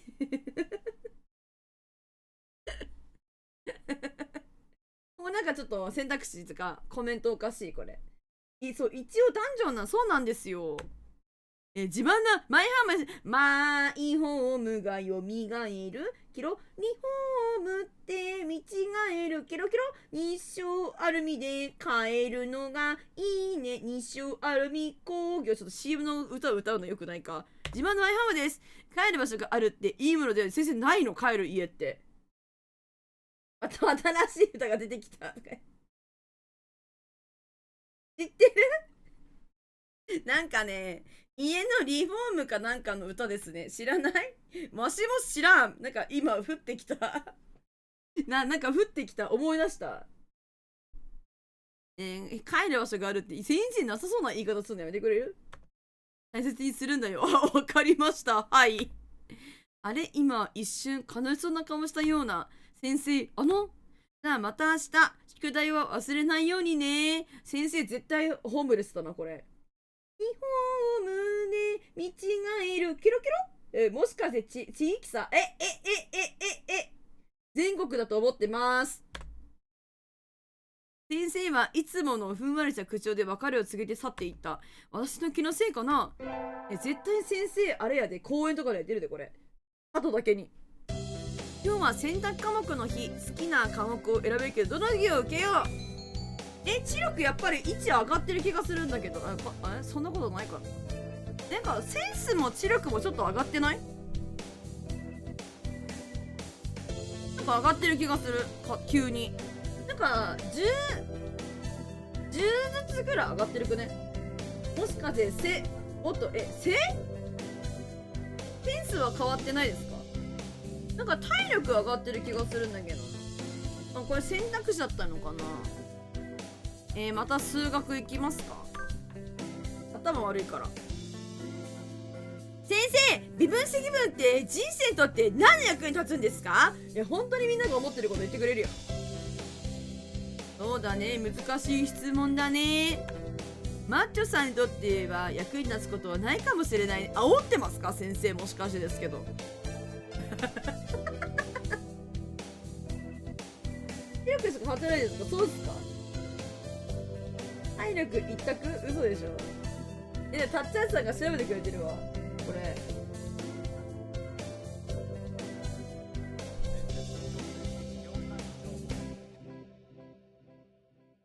日照か日照カエルマジックだって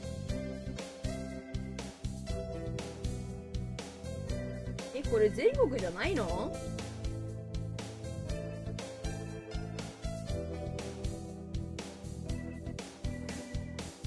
まずだから筋肉をそれてもよ確かになやっぱり得意を伸ばした方がいいのかな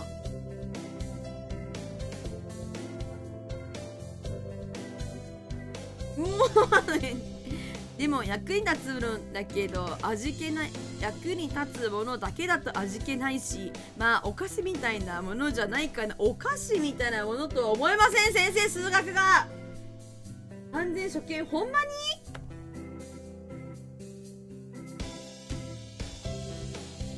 微分積分がお菓子そのようなその境地はちょっと遠いかないや同じ気持ちやわだけど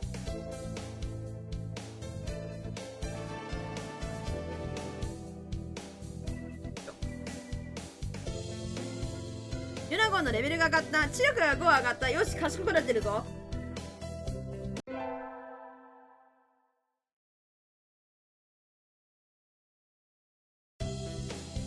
おテストだテスト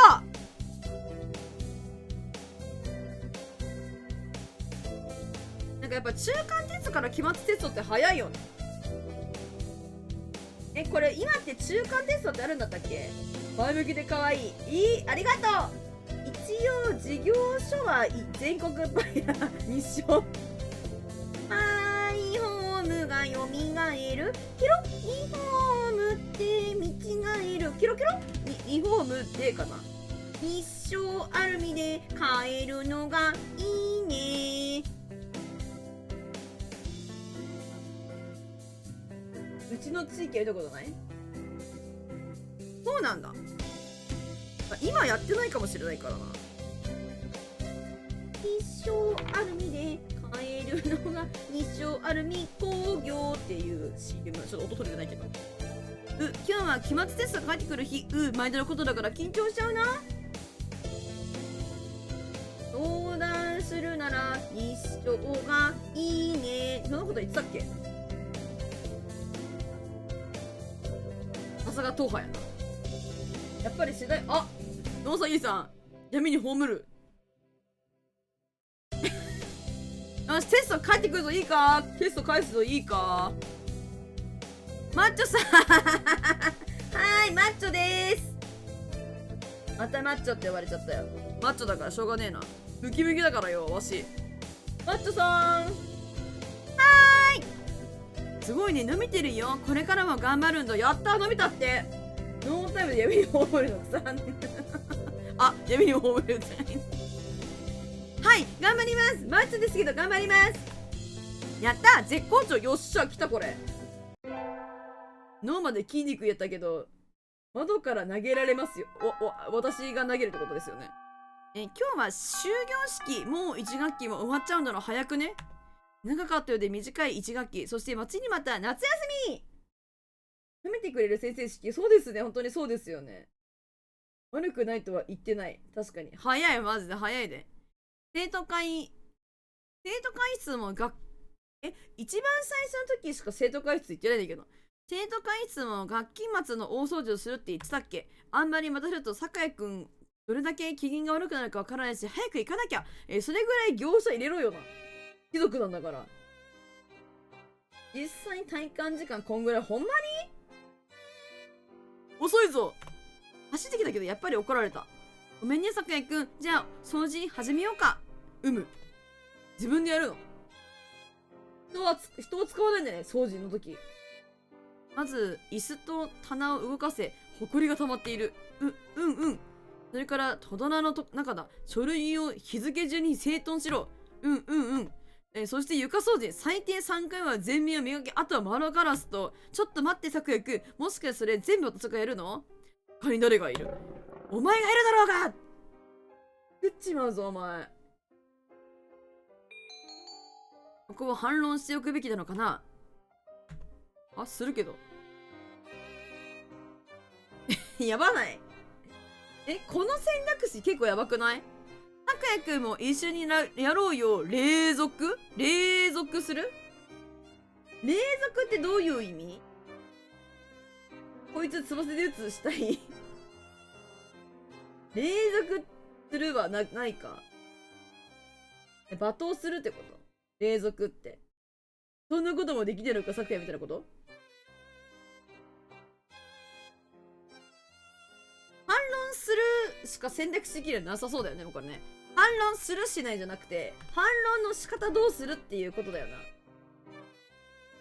な。昨夜の奴隷に属する？支配になる的な。じゃあ上だね。行くぜ。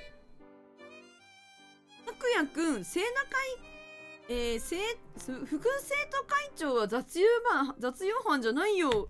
そうなのか？生徒会長を補佐するのが副生徒会長だよ。主役は酒井くんなんだから、むしろ酒井くんが主導権を持って掃除に当たるべきじゃないかな。だからこうして指示を出しているんだ。もうそうじゃなくって、はい、モップ一緒にやろう。土星論パンチ。なんだと？使い方ぐらいわかるよね。じゃあ始めようよ。怒ってる？もしかしてモップ持ったことないとか？そんなこともできないんで、昨夜くん。遅れてる。高橋さんいらっしゃい。これはハートフルボーイフレンドですけど、何か当然だ。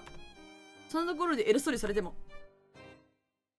昨夜くんはしぶしぶ石掃除を始めた。前々から思ったけど、昨夜くんって意外とするとこあるよね。さあ、手早く済ませて気持ちよく夏休み迎えよう。絶対人呼んだ方がいいと思ったけど。お金あるんだから。昨夜無能かな？夏休みだからって油断してたらすぐ夏休み太りしたいよね。いや、絶対太らないだろ、このところ住んでんだから。絶対太らんやろ。いいね。ありがとうございます。狩猟民族は、やっぱ狩猟民族なんだ。狩猟民族は、体が資本なんだし、ちょっと今日は気合を入れて走り込みしようかな。だから体力800とかあるんやで、こいつ。もともと。長期休暇太るぞ。なんかいろいろ背景があるんだね。プロは永遠に太ってるぞ、プロ。長期休暇のプロ。走りすぎちゃう。11日の夏休みのスタート、いわゆるランニング女子。お前、シャイニング女子からランニング女子になってるけど、大丈夫そうっすか？何キロくらい走ったかな。ランニング範囲になると周りが見えなくなっちゃうよね。周り見えなくなさすぎじゃない？さっきの荒野からこの建物ある文明があるところまで走ってるって、お前一体何百キロ走ったんだ。さすがまあとか言って。てんてんてんてんてん。どこだろうここ。アホなのこいつ。モレもそれで走りすぎて見失う土地に来てしまったみたい。やばすぎだろ。別の国来たんとちゃいまっかこれ。マッチョ、さすがマッチョでしょ。そうなのよ。いえ、どっちだろうって。来た道を戻れ。私としたことか、基礎本能に見放せるってうかつすぎるわ。いや、バカなの。絶対あるだろ、ドラゴンなんだから基礎本能すぎて。早すぎてタイムスリップした説あるよな、絶対。タイムスリップやな、これ。すぐに日が暮れてしまいそう。見知らぬ土地で、野宿を避けたい。野宿みたいなもんだろう、いつも。なんで野宿を避けたいっていうはずだろ。お前いつも野宿じゃろ。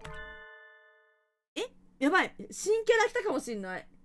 マッチョドラゴン。そうですね。私、マッチョドラゴンですけど。バックトゥーザフューチャー。ここのあんた。1時にまでは来ましたか？そこのあんた。はい。なんか、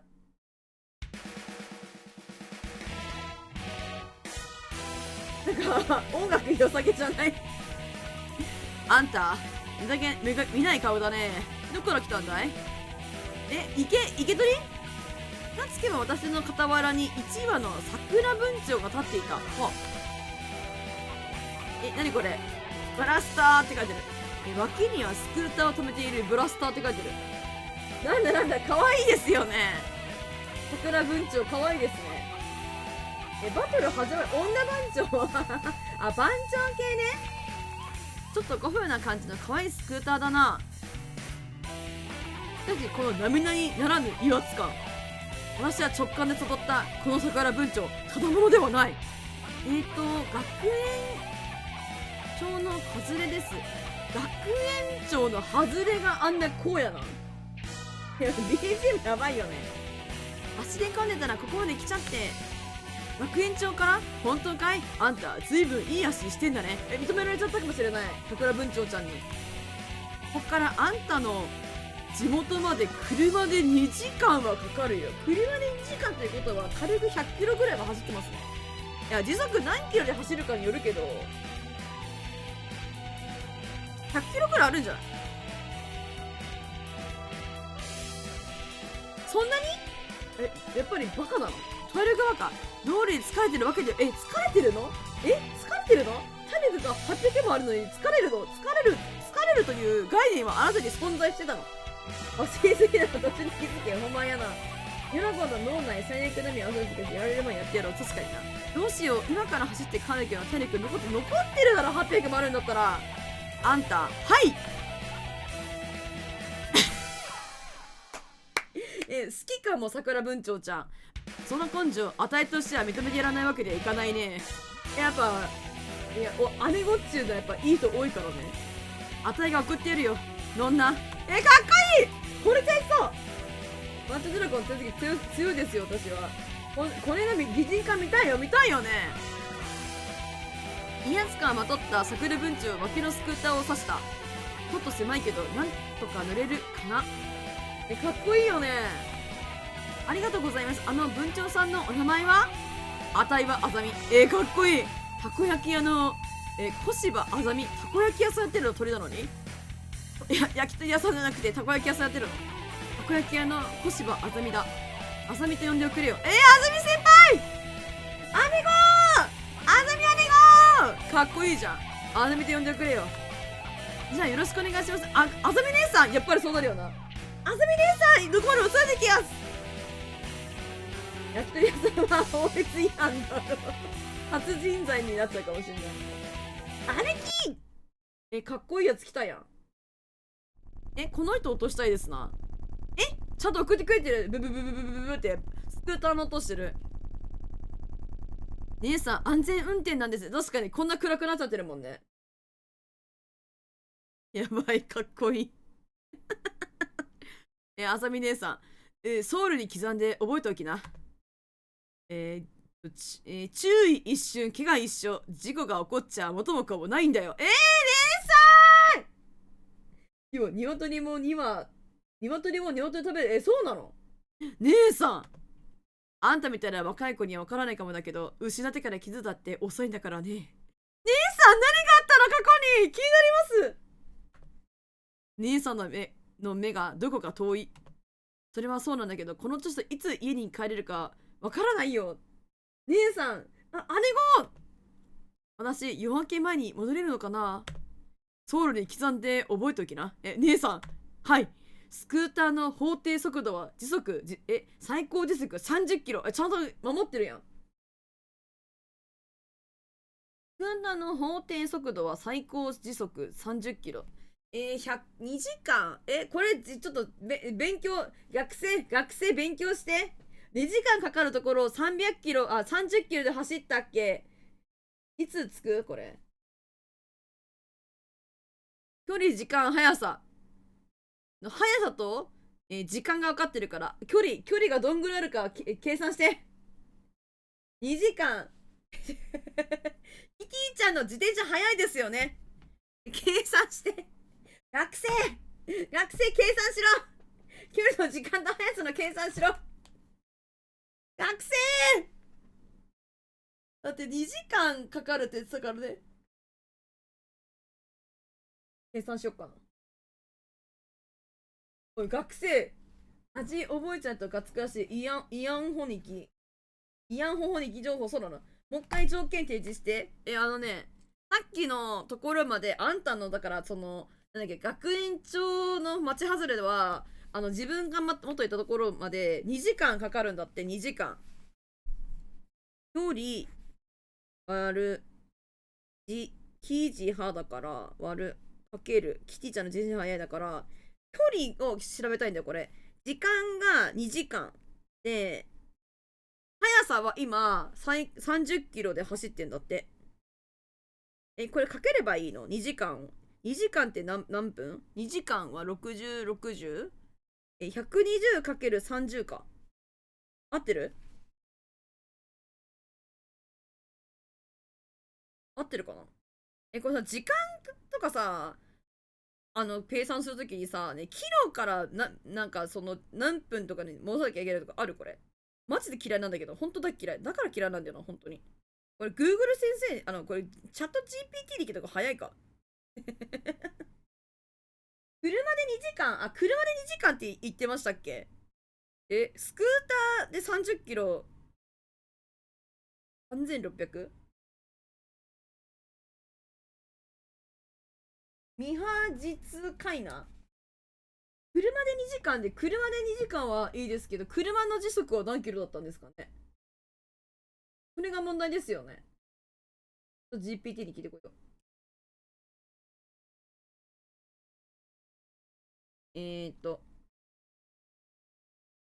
車で2時間かかる距離を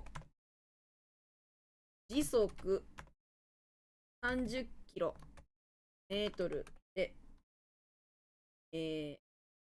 のスクーターで走ると距離はどれくらいですか？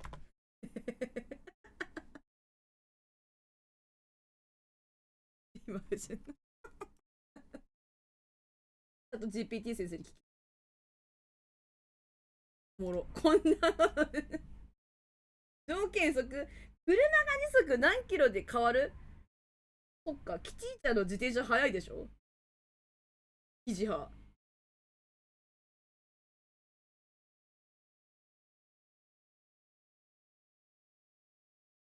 距離そのものは車でスクーター同じ。ただこの文脈から見ると時速 30km をスクーター走った場合、その距離は何キロか知りたい。この場合、計算こうする。はあはあはあはあ。はあはあはあはあ。はあはあはあ。わ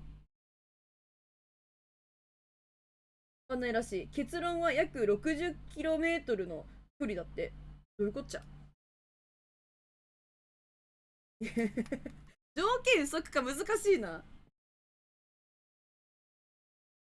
通りで遅いわけだよ。はい、戻りますね、ゲームに。よいしょった。えい。よし、行くね。道路交通法は最低限守る気仁義ってやつだからね。じゃあ、こんな小さいスクーターで2人乗りもダメなんじゃないですか？そいつは人間が作ったルールだろ。うちは軽いからね。多少人数が増えたところでブレーキの性能に差は出ないとブレーキ踏めるの鳥が。だから庭乗りも OK ってわけさ。OK じゃないだろ絶対。私は人間なんだけどな。この後あざみ姉さんの安全運転は続いて、帰宅する頃にはすっかり夜が明けていたのであった。マジでさ、どんぐらいの距離だったんだろう。2学期までまだまだたくさん時間があるな。その分宿題まだまだあるんですけどね。せっかく時間があるのでたまにはバイトに挑戦してみようかな。どうやって運転マジですよ。ちゃんと論理的な思考をしているようだ。ほんまやな。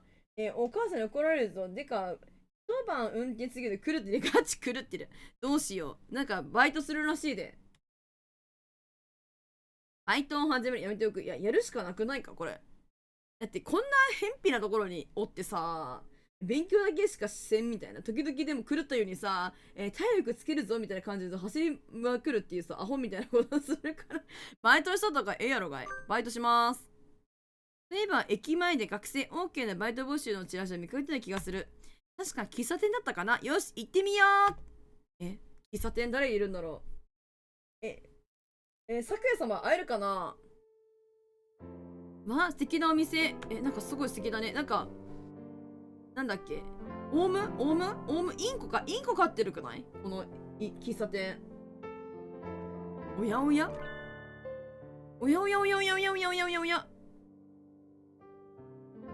なんかおじいちゃんインコみたいな可愛いの来た。お嬢さん、申し訳ないのですが、表の札の通りまだ準備中でございます。当店はお昼からの営業となっておりまして。あ、すいません。私、バイトの募集見てきたんです。上品な雰囲気のさざ波インコだって。かわいい。いい BGM だね。さざ波インコなんだって。これはまごうことなきジェントルバード。大人の魅力ってこういうものを指すんだろうと私は直感した。普段学校では落ち着きのない鳩たちの若気の至りばかり見てるし、先生にもろくな大人がいないからね。言っちゃったよ。ろくな大人がいないって言っちゃった。ああ、さようでしたか。これは失礼いたしました。私、漆原健三郎と申します。こちらの喫茶店、鳥見カフェのマスターでございます。まあ、マスター見た時鳥見にはなるからな。ユナゴン。マスタールートいいかもしれない。やばい、こんな真摯なインコを前にして自分の名前マッチョニュラゴンですって言うの恥ずかしい。なんか自分の名前言うの恥ずかしいな。いい BGM だったのにだけた名前しなかった。自己紹介面白い。こんなところでこんな BGM 聞きながら、せーの、マッチョニョラゴンですニュラゴンさん、歓迎いたします。まさか人間の方にお越しいただけるとは。面接とかは素敵なお嬢さんにお越しいただけたのです。どこに拒む理由などがございましょう。惚れちゃう健三郎。それに人間の方でしたらコーヒー豆や、茶葉を詰めた箱を運ぶことだって私どもよりもお上手になさるでしょう。まあでしょうな。はい、もちろんです。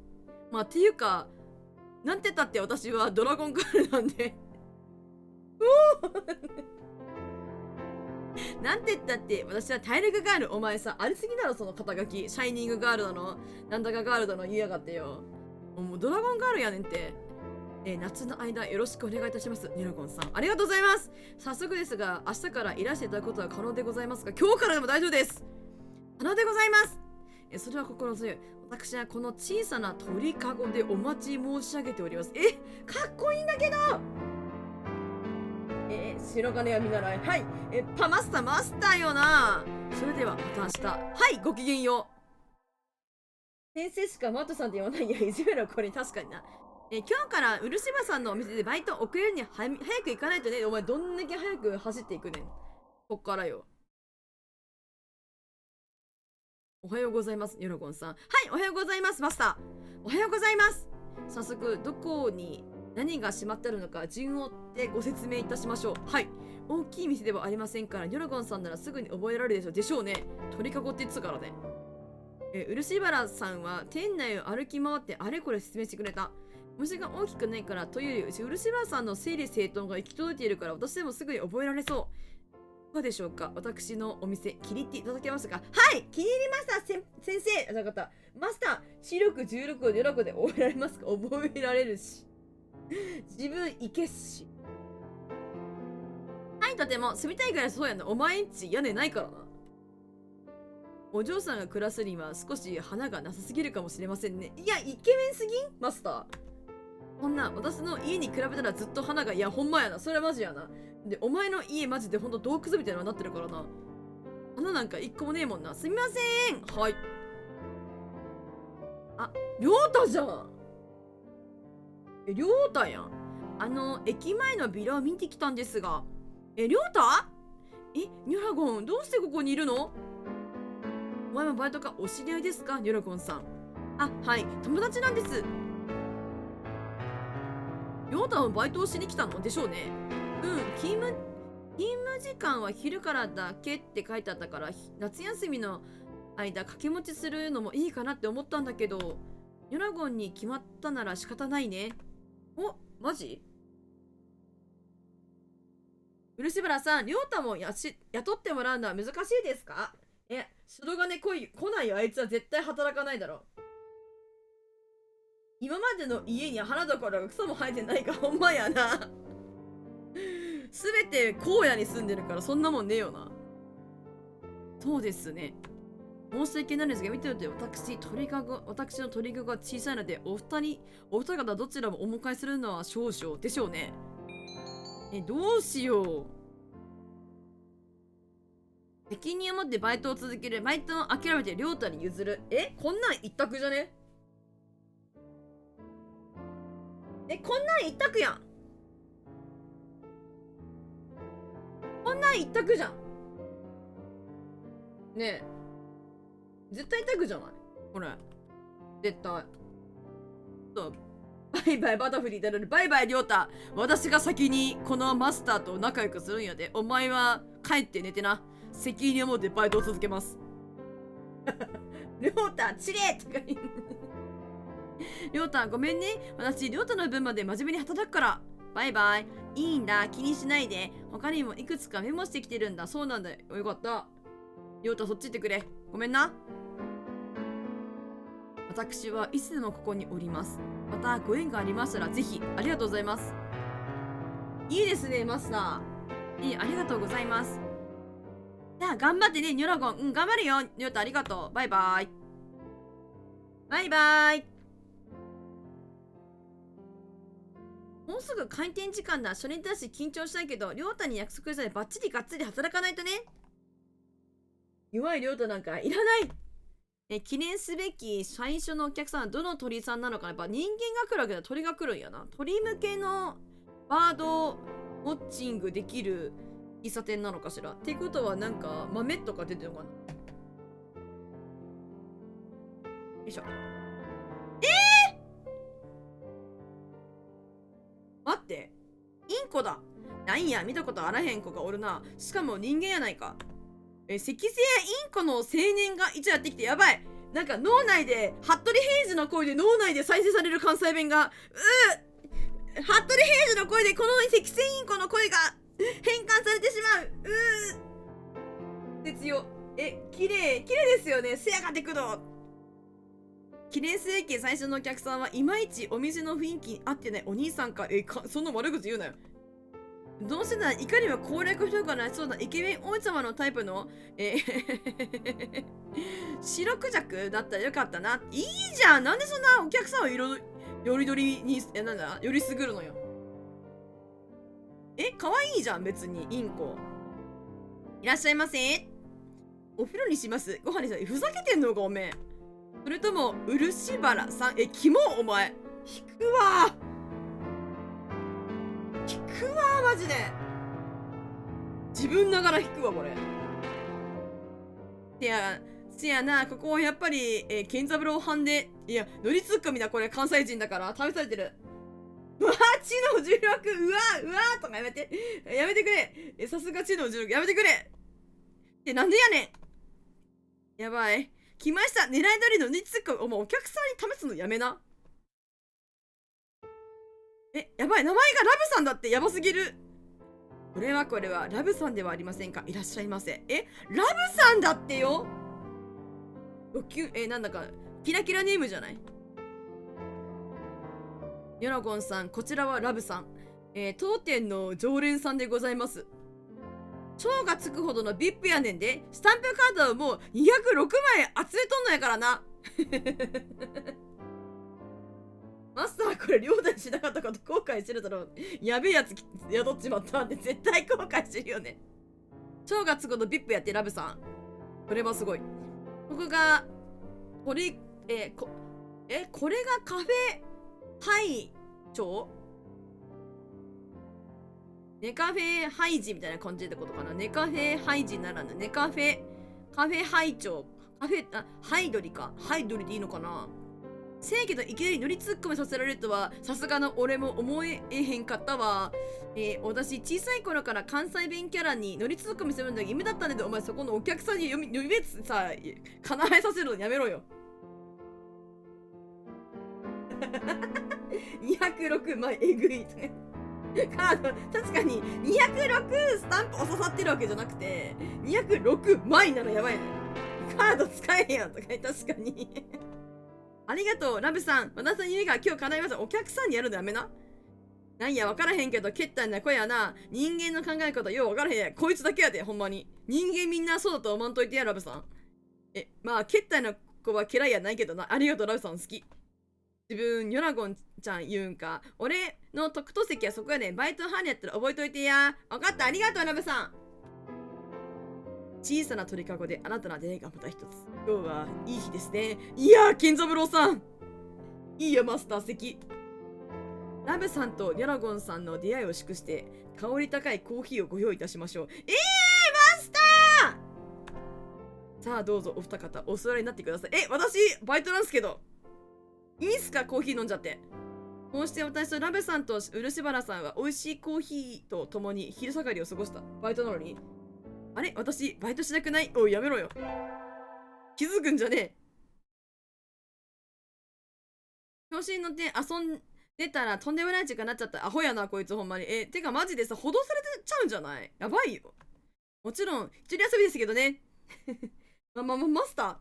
人生とは、一人孤独に荒波を乗り越えていくようなものぜよ。だからなんでその時々坂本龍馬なのか西郷藩なのかわからないことになっちゃうんだろう。キャラがブレるのやめてくれないかな。おい、そこの人間、やばい、アトベさんかな。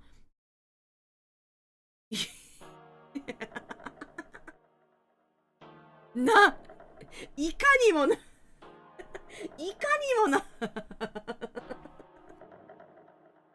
なかなかパンチの効いた鳥が来てしまったな。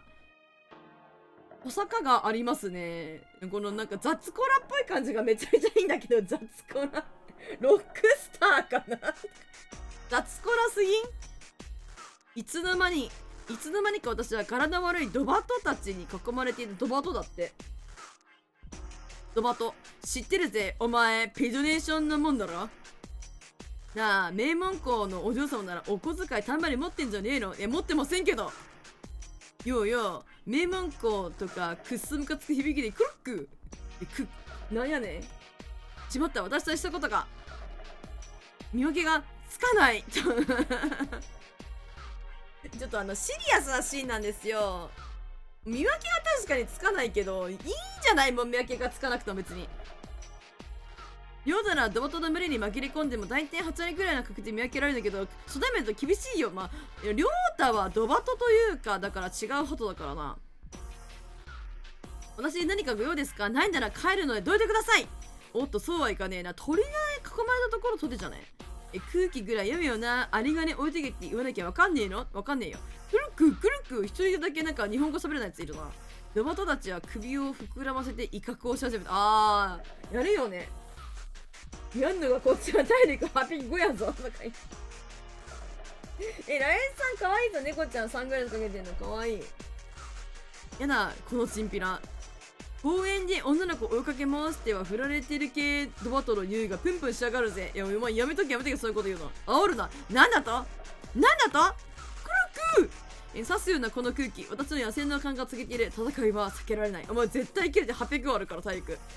相手はドーザさんは勝てるだろ。足お前の返答次第で返り討ちできる。そうやぞ。足ボカ一瞬の出来事だった。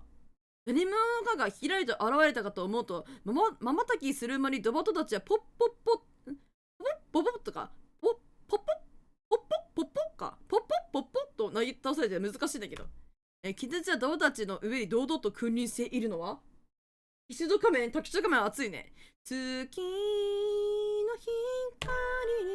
に道あざみ姉さんドゥルンドゥルドゥルドゥルン。姉さん危なかったね、ニョラゴン。あんたちょっと夜の街を甘く見すぎちゃいないかい。あざみ姉さんかっこよすぎる。姉さん姉子かっこいい。もうマスタールートもしくは姉さんルートでいいんだか。そうてめえ一体どこのドイツなんだ。あたいかい。あたいはね、オルス狩りのたこ焼き屋さんよ。やばい、かっこいい。3話目のドバトがあざみ姉さんの華麗なキックで沈んだ。すいやせん姉さん、足には核は足りやせんした。分かりゃいいんだよ。あんたはまだ若い。ソウルで刻んで覚えておきな。気をつけよう。甘い言葉と暗い道。かっこいいな、あざみ姉さん。これ憧れちゃうよ。ほんまやな。姉さんかっこいいよ。あざみ姉さん、私夏休みの間だけこの近くの喫茶店でバイトをしてるんです。もしよかったら遊びに来てくれませんか。改めてお礼もしたいですし。仁義ってやつかい。いいね、覚えとくよ。いいよ、あざみ姉さん。あざみ姉さんは私の差し出したお店のチラシを受け取ると、アイキのスクーターに乗って、夜の闇に消えていった。かっこいい。後ろ振りからだ、その姿。そうそうとした去り際、私もあざみ姉さんみたいにかっこいい大人になりたいな。姉さんかっこよすぎる。今日は地元の夏祭り。せっかくだから誰かを誘って遊びに行きたいけどどうしよう。来たぞ。誰を誘おう。やばい、もう咲夜しかいないんだよな。もう白金咲夜しかいないの今。落とそうとしてたこいつしかいないから。マスターとか姉さんがいるだったら一緒に行くんだったんだけどな。じゃあもうしょうがないから咲夜行きますね。姉さんいない。そういう選択肢、姉さんいないんすよ。あ、咲夜くんこっちだよ。こっちちゃんと来てくれるんだね。私を急烈に呼び出した大した度胸だな。何の用だ。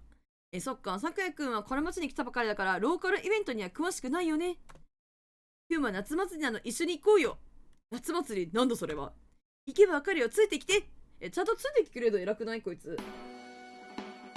ひよこすくい。なんだこれは。ひよこをすくって遊ぼう。ひよこすくい楽しいよ。おもろ。見てる通り、何これ。やってんだよ。まさかこんな環境で食べ物を売り買いしているのか。不衛生にも程があるぞ。非常識だ。もう旗なのによくそんなこと言うな。大丈夫。食中毒になったとかそういう話ここ2年ぐらいは聞いてないし、2年ぐらいしか聞いたことないんだよ。3年前は後で言うことだろ。いやそれな。賢いなお前。このなんかさ、トハさんが好きそうな絵なんだけど、このひよこスキーのさ絵可愛くない？見えるかな。鶏会話黙って見てるのこれ。そうなんじゃないですか。鶏会話黙ってるんじゃない。これひよこすくいよ。ひよこすくいのさ、これ看板、ここのやつ可愛くないこれ。これめっちゃ可愛いんだけど。この字のとこで見えないと思うんだけど、300円。そうそうそう。このね、顔がね、なんかね、いい感じだよ、ひよこすくいの。よいしょ。警戒心を強にした咲夜くんと歩くの大変だけど面白い。いや、でしょうね。いじりがいがありそうだもんね。今週夏祭りの夜を吹き切ったので、ひよこすくいやりたかったな。うるさい。公園のパンくず拾ってそうなんですよ。あれ、咲夜くん、りんご飴買ったのはいつの間に？珍しい色の食べ物だから買ってみただけだ。食べるつもりはないと持ち帰って鑑賞用にする。飴だからね、気をつけて。さえそう。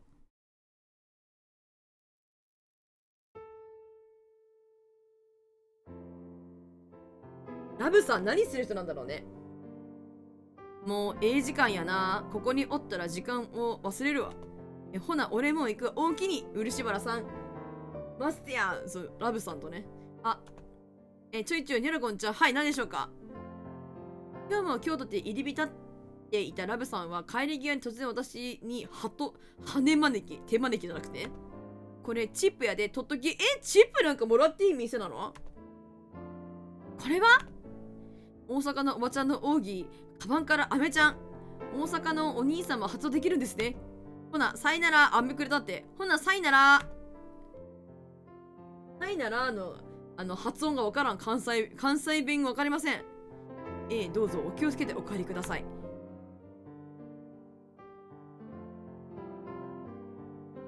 さて、そろそろ閉店の時間が近づいてまいりましたね。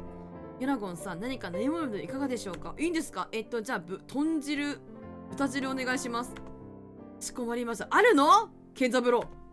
はい、どうぞ。豚汁あるってよ。最高かよ。美味しそう。このカップかわいい。うまい。お前はなんで豚汁がなぜここの喫茶店にあるのかだけはちょっと突っ込んでおかなきゃならないのだわ。シャレオッティーなカップで飲む豚汁、うまい。ちょっと癖が強すぎる。飯白だな。ねえ、ところで、漆原さん。はい、なんでございましょう。ラブさんってほとんど毎日ここに来てません？その通りですね。普段何をしているんでしょう？自宅警備員的な何かですか？ドライバーをなさっているようです。何でも、夜遅くから明け方にかけての運送のお仕事だとか。この絵はいつも出勤前にいらしてくださっているようですね。昼夜逆転じゃないですか。赤星インコなのに。いいではないですか。私たちインコの中には夜を愛する者がいるので、そうなんですか？耐えた月の輝きが心静かな泣きに変えるのです。お矢部さんも安心安全の堅実な運転で車内の評判も良いそうですよ。あ、なるほどね。時速法定速度を守ってるやつね。そうだったんだ。一見ハンドル持たせると危なそうなタイプなのに。例えばつい最近もキャラ付けの割に安全運転の取りあとね、あざみねさんかい。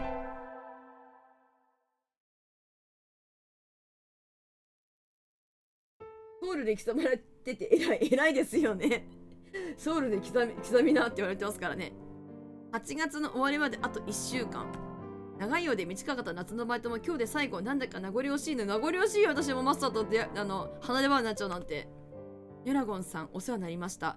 残すところあと数時間ですが、よろしくお願いいたします。ありがとうございます。こちらこそとてもいい経験になりました。漆原さんのコーヒーも紅茶も大好きです。バイトが終わってからまたお客さんと行きたいなって思ってます。なんや、ニョラゴンちゃん、もうやめてまうんか？ラブさん、ニョラゴンさんは学生さんでございますから、秋の訪れとともに学び屋に戻っていただかなくては。マスターの言い方やばい。おしゃれ。マスターに会えないが寂しい。ほんまやで。ぶっちゃけた話、夏休みの宿題がまだ半分近く残ってますしね。終わった。この終わったの顔文字マジでやめてほしい。残り1週間で半分か。まあ大丈夫だ。優秀。そうかな。いや、ヨラゴンちゃんがおらんようなんのは寂しいわ。終わった。それな。まあ俺にはウルシルバーさんがついてるからいいんやけど。おいラブさん変わろうぜ。前にもウルシルバーさんいてほしいねんけど、恐れ入ります。ラブさんがいつものようにウルシルバーさんのコーヒーを受け取る。1ヶ月の間働いて気づいたけど、本当にこ本当にこのお店はラムさんはじめ固定客の割合が大きい。きっとみんな漆原さんの都会のオアシスみたいに漆原さんを都会のオアシスみたいに感じてるんだろうな。さざ波インコの癒しスキル恐るべし。いや、さざ波インコかゆくなっちゃうね。こんなに素敵なお店なのに新規のお客さんはめったに来ないのがちょっともったいないなと思うけど。かなこの言ってる？あ、いらっしゃいませ。お、あざみ姉さん来てくれたんですね。あざみ姉さんかわいい、射程に追われたとあっちゃ来ないわけにはいかないからね。あれ、私いつから射程になったんだろう。まあいっか、よくね別に。嬉しいです、あざみ姉さん。さあこちらへどうぞ。あざみなんかやばい、姉さんとラムさんがまさかのフラグが。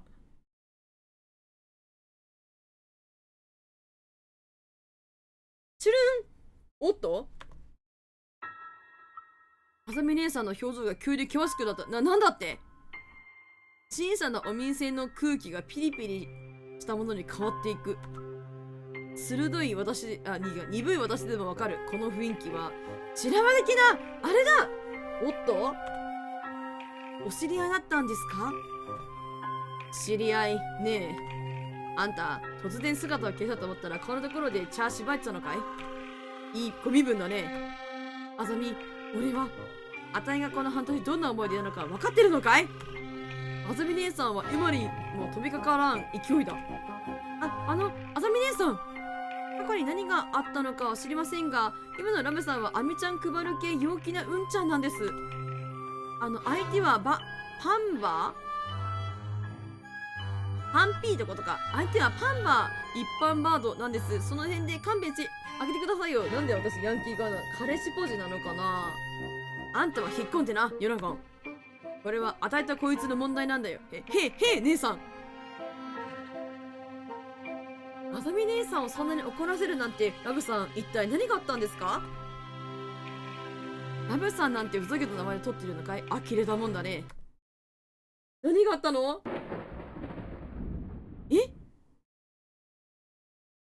ブラスター怒ってるよ、あざみ姉さん。これラブさんかな。これラブさんの方か。ラブさんの顔がかわいい。昔のあんたはハヤブサでするときセクシーな目をしてた。こいつはかつて生きる伝説と呼ばれた暴走族のリーダーだったのさ。細川ブラスター。ブラスターだからラブさん？何このどすくないやつね。そうだよね。夜の街でその名を知らない者はいなかった。ブラスターってスクーター、アドミ姉さんのスクーターで書いてあったのはこれだったんだ。ソウルで刻んで覚えときや。このセリフラブさんのやつだったの？俺とお前がおったら向かうところ敵なしんやで。書いてましたよね。書いてましたよね。あの頃はあたいも若かった。心からあんたを尊敬してたもんさ。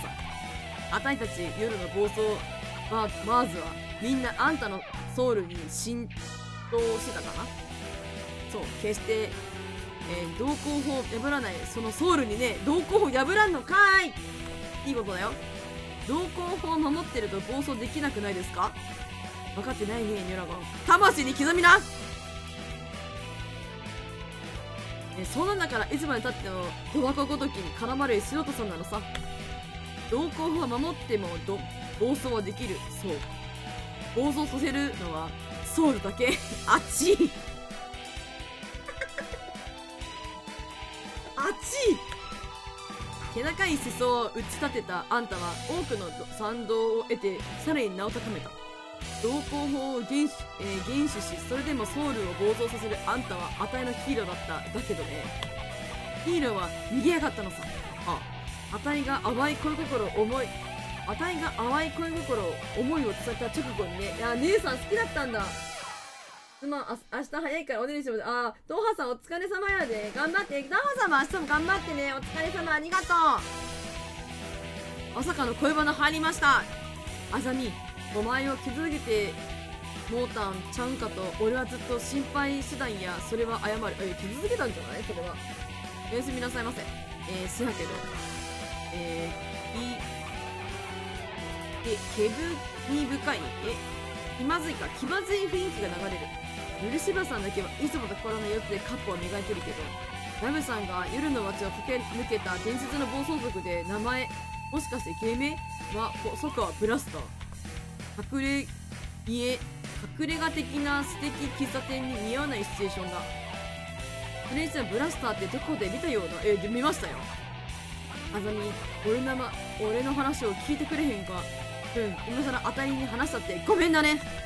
なんだいそのままみたいな顔しちまってさ。そのままやって夏コラやめてね。これは夏コラだろ。これすぎ枠これすね。あたいはその目男なんざ興味ないのさ。愛想を完全につかせちまったんだよ。あさみ姉さん雑だよね。あさみ姉さんはすごい剣幕でその目男に罵声を浴びせかけている。ともえじゃその目男さんがあざみ姉さんに言葉を返す隙はなさそうだけど、あざみ姉さんがもうその目男さんに興味ないって本当かな。なんかもうラブさんのことをその目男って言うのやめろよ。どうしよう。姉さんの必殺キックについて突っ込む。姉さんのスクーターについて突っ込む。うわ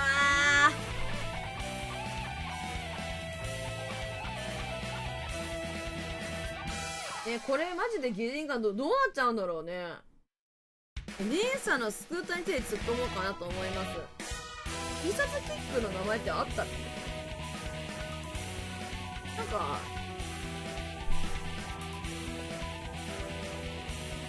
これ名前あったっけ。なんかブラスターとか言ってましたっけ。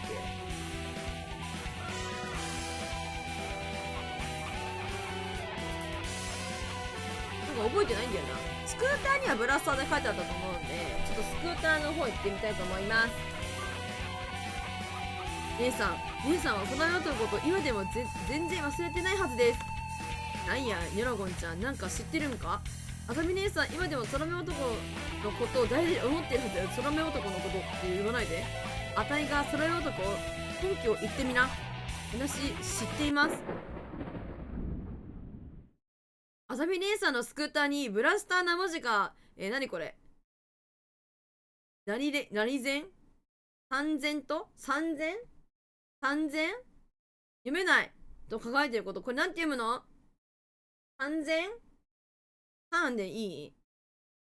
歴前戦前三千合ってます。3000でありがとうございます。3000で合ってる。よっしゃ。今日マジで漢字読めてる。マジでいけてる。よっしゃ。3000で書かれてることを漢件返納しなくていいぞ今日。ラブさんてるるん。あさみ姉さんてるるん。あさみ姉さんのスクーターにコリンユーガジで貼られていたブラスターの文字。あんなに立つところでかつで愛した鳥の名前を主張してたんだもの。未練がないわけがない。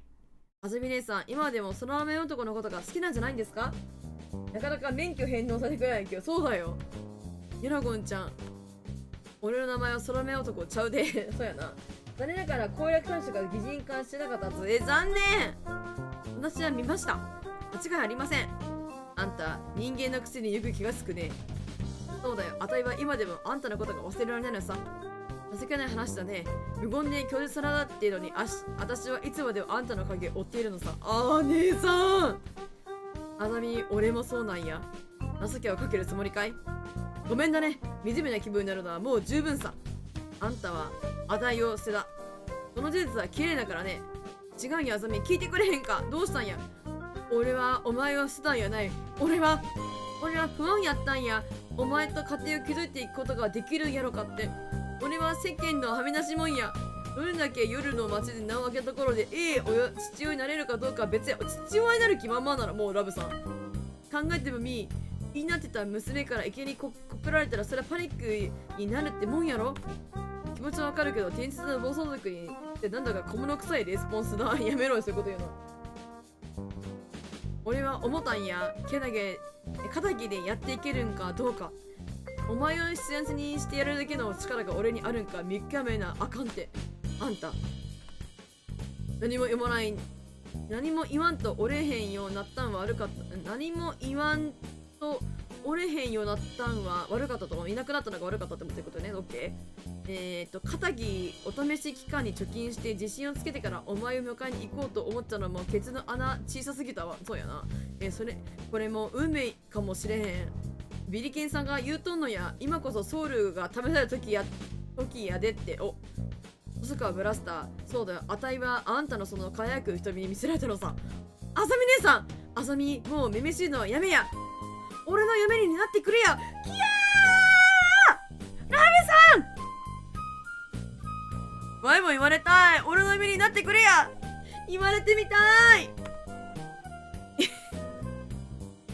あさみ姉さん、もうちょっとなんかかっこよく言えなかったから、オフコースって言うとなんかちょっとかっこ悪いな。Of course. Oh my gosh. お幸せに。ち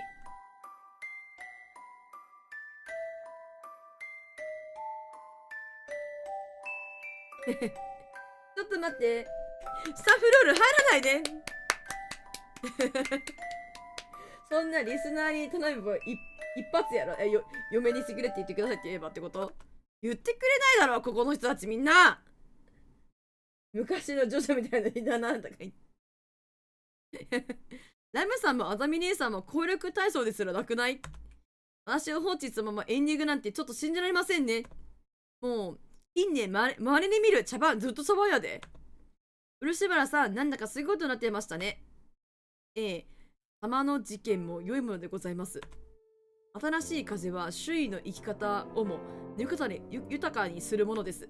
私の人生豊かになったのかな？なったやろ。サンフロール貫通してくんなって。確かに。いい話だった。おつには終わらないで。目出しじゃないで。きっと。それではニョラゴンさん、改めまして最後のお仕事をお願いできるでしょうか？はい、任せてください。何すんの？鳥を見たい方、鳥に見られたい方、そんな人々の癒しの聖地。その名は鳥見カフェポコの森。何やその名前。自由に飛ぶ小鳥たちの隣で過ごすティータイムは格別。ランチにはカレーライスもおすすめです。阪急王子公園駅西口徒歩3分 JR 灘駅北に徒歩5分、新幹線新神戸駅より車で10分。どういうこと？ぐちゃぐちゃだね。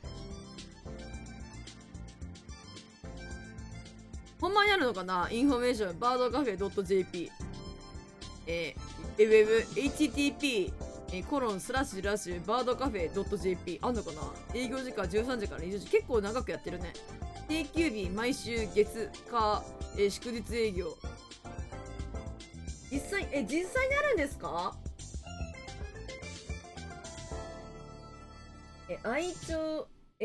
鳥愛好家特化型ゲームありがとうございます。ありがとうございました。本当にあるんですね。何年前のゲームだっけこれ？マジでありますか？なんか10年ぐらい前という話だったっけ？あるんだ。お店の場所は大阪からもアクセス便利な神戸。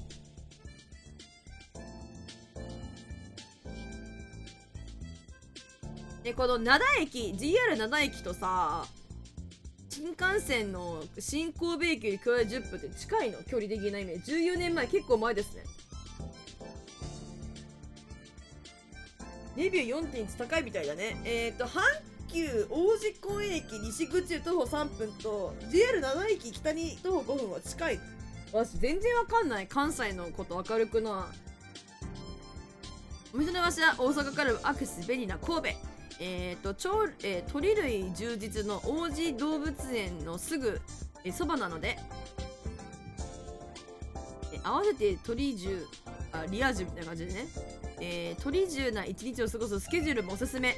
エクセレントかつファンタスティックな時間をお届けする鳥見カフェ、鳥社員たちがあなたをお待ちしています。この情報は2011年9月時点で渡す最新の情報については公式サイトをご覧ください。お、マジみたい。どういう経緯でこのゲーム、本当ですね。私もこの小さな鳥かごでお待ち申し上げております。本当に漆原健三郎いるのかな。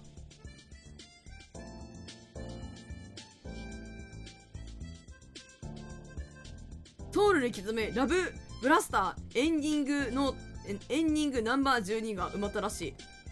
だからまだエンディングじゃないって。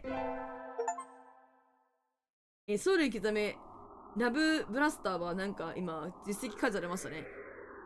すっげえ2度寝、すっげえやばいよ、完全に休み負けにした。今日から2学期だよね、急げー。嘘。おい先生。あ、マッチョさんおはよう。マッチョさん。あ、先生すいません完全に寝坊しました。寝坊？あ、宿題もすいません、持ってくるの忘れました。マッチョさんはちょっとだけ未来に生きてるのかな。画面の左上を見てごらん。ほんまやな、8月30日やん。ちょっとだけ早かったね。マッチョさんフライングだよ。宿題できるかお前。やれや。マッチョさんせっかく学園まで来たんだし、もしよかったら先生のお手伝いしてくれないかな。お手伝いですか？1年生の補習テストが終わったとこなんだ。今から採点なんだけど予定がないなら手伝ってもらえないかなって。もちろん9月に入ったらすぐ実力テストがあるし、図書室にでも寄って実習したんならそれでも大丈夫だよ。勉強なんかしたくねえ。マッチョってもやめてよ、ほんとね。どうしよう。やばい。七木先生のお手伝い。図書室で実習。カレーに直帰。カレーに直帰じゃない？おねむね本日のせん。たっちゃんさんもお疲れ様です。私もなんかきりいいところで終わろうかな。これ途中で終われるんですか？直帰作ね。別にいても関係なくね。だって図書室に行ったところでさ、嘆きがいるんだろうなって感じだしさ、別に先生のルート入ったわけじゃないので帰ります。さよなら先生、バイバイ。すいません先生、私はまっすぐ帰ります。手伝いません。そっか、気をつけてね。ありがとう先生、バイバイ。手伝う義理がね。皆さんおはようございます。夏休みは元気に過ごせましたか？わあ、お子さんはいつも元気ですし。はーい、元気です。りょうた、お前何のバイトしたんやろ結局。貴族は病と無縁だ。関係ないだろ貴族。夏を乗り切ると時間が過ぎるのはすごく早いからね。休みもけしないで気をつけてね。寝ちゃいそうじゃん。つやり寝たな。いや先生休みもけないで。2学期入った。うわー、なんかすごいおしゃんな鳥来てる。2学期入りました。あれこれって戦闘手帳？誰のどし分だろう。2年2組。知らない子の名前だ。あ、なんか同学年でもなんか来るんだね、新しい人。こういう場面ってクラスに直接持っていくのがいいかな。あ、でももう帰っちゃったかもしれないよね。始業式なんて特にすることもないんだし。じゃあ先生の子に届けることにしよう。先生。すやりすやり。先生。はっ。どうしたのかなマッチョさん。マッチョじゃなくて下の名前で言ったよね。宿題の出し忘れでもあったのかな。白金様やっぱりかっこいいですわ。先生、さっきそこで生徒手帳を拾ったんです。2組のこのものみたいで職員室で持っていくのが一番いいかなって。そっか、ありがとう。預かっておくね。どうかしましたか？おかしいな。マッチョさんはこれを今日拾ったんだよね。はい、そうですけど廊下で。この子1学期の後半から登校拒否するんだよ。今日も確か欠席だったはずなんだけど、不思議だな。不思議。ずっと学校に来てないこの生徒、ずっと学校に来てないこの生徒手帳、夏休みの間もずっとあの場所に落ちていて誰も拾わなかったことなのかな。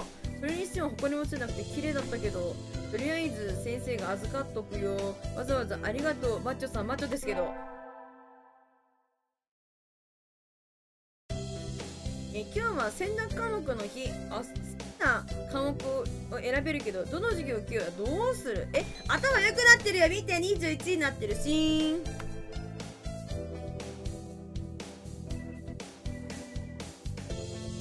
よし。何がいいかな。音楽とかセンス上げてもしょうがないのかな。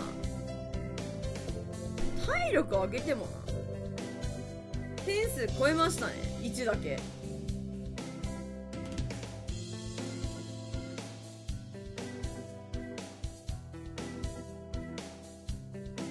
よし。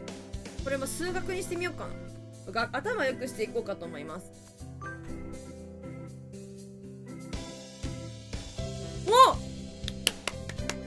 やったー！視力が21が高いのか低いのか。いや、絶対低いっすよ。知能指数上げてテストで白金くん超える。白金来たからこれ正解じゃね？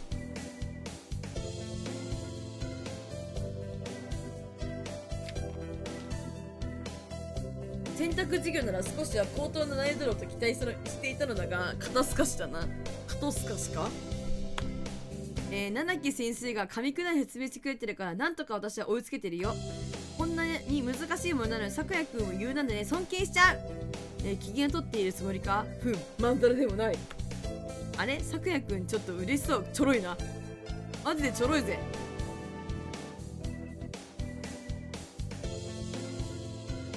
これ何学期まであるんですか？何学期までか、どこまであるんですかこれ。3年生になるまであんのかな。2年生の終わりまでかな。ユナゴのレベルが上がった。知力が5上がった。咲夜との好感度も上がったって思っていいんでしょうかこれ。覚えてないです。承知？今日は学園祭。うちのクラスはメイド喫茶を担当することになったんだけど、私が店番するのは初日の今日じゃなくて明日なんだよね。今日は時間を持て余してるんだけど、せっかくだからどこかに遊びに行かないとね。来た。学園祭イベント来ました。そうだ、隣のクラスはお化け屋敷やってるんだっけ。やたら気合が入ってるって好評だし、行ってみようかな。行ってみな。私と同じ今日が自由時間の子は咲夜くんかな。わーい！ニュラゴンのメイド服。ニュラゴンのメイド服やで。あれじゃん。メイちゃんのドラゴンだっけ。咲夜くんを誘ってお化け屋敷に行ってみる？やった！これ、さっと咲夜くんルート入ってるで。好感度いい。誘います。行きましょう、一緒に。咲夜くん！何か用か。咲夜くんも、当番は、店番は明日だよね。一緒に遊びに行かない？遊びに行く？無意味に時間を浪費するだけだ。どうせ不問ボング？何これ？ボングに合ってんの？吊り橋効果 1時間か2時間で終わって、いやもうちょっとで終わるのかな。ボングのボングよりボングのための形式がボングで合ってるのか分かんない。そんなに言ってみない、そんなの言ってみないと分からないよ。それに都民の生活の視察も偉い鳥の仕事でしょ。一理あるかもしれないな。どうせここにいても時間を無駄にするだけだ。少しだけなら付き合ってやってもいいぞ。ありがとう。なんだこれは。お化け屋敷だよ。ボング合ってますか？合ってるっぽい。なんだそれは。忍者が出てくるのか？違うよ、忍者が出てくるのは忍者屋敷だよ。屋敷とつく建物ならいずれも忍者が潜んでると思えとウーバが言ってたぞ。咲夜くん、もしかして侍もゲーゲーだと思ってる系の、外鳥害虫外鳥なのかな。テーマパークを小さくした感じっていうか、ほらホーンデッドなんちゃら的なホームデッドマンションみたいな感じ。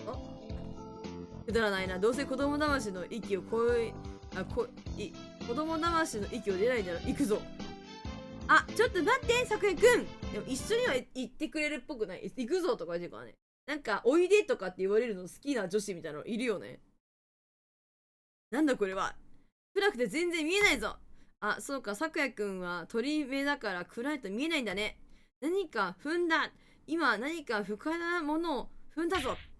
いや、やめろ、話せ。うわー、襲われてますけど。咲夜くん、落ち着いて。お化け、消えちゃダメだってば。話せー。おい、やめろ、やめろ、やめろ。こんなに動揺している咲夜くん、初めて見た。とりあえず、満喫してもらえたし、よかったのかな。よくないだろ、絶対。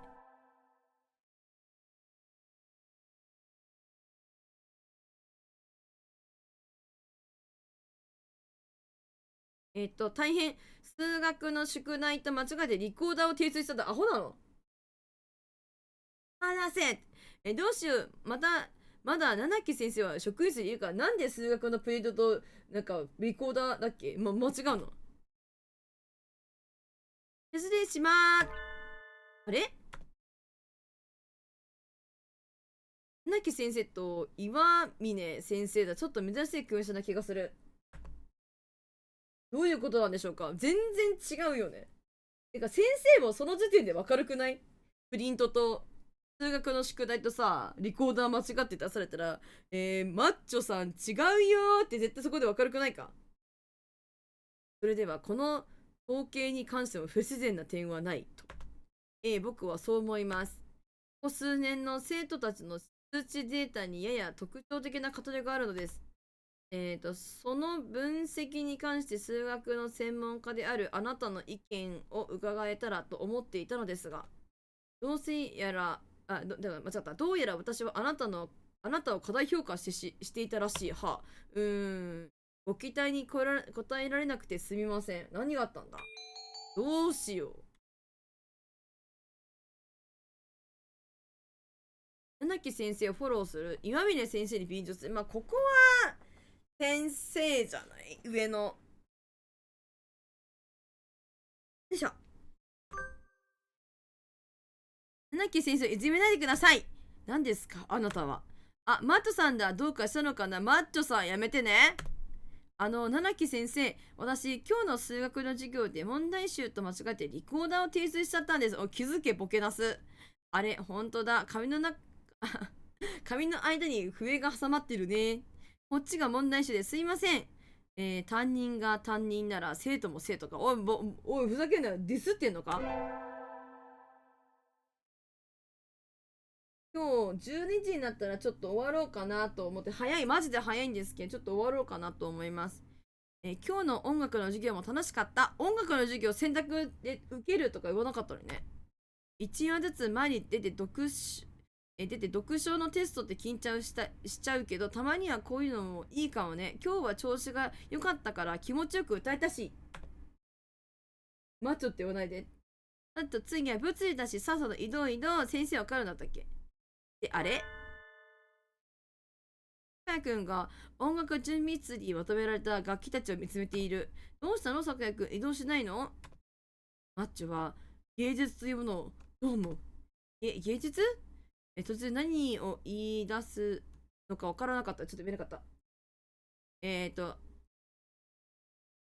様なら少しは理解しているのではないかと思って聞いている。芸術というのをどうも。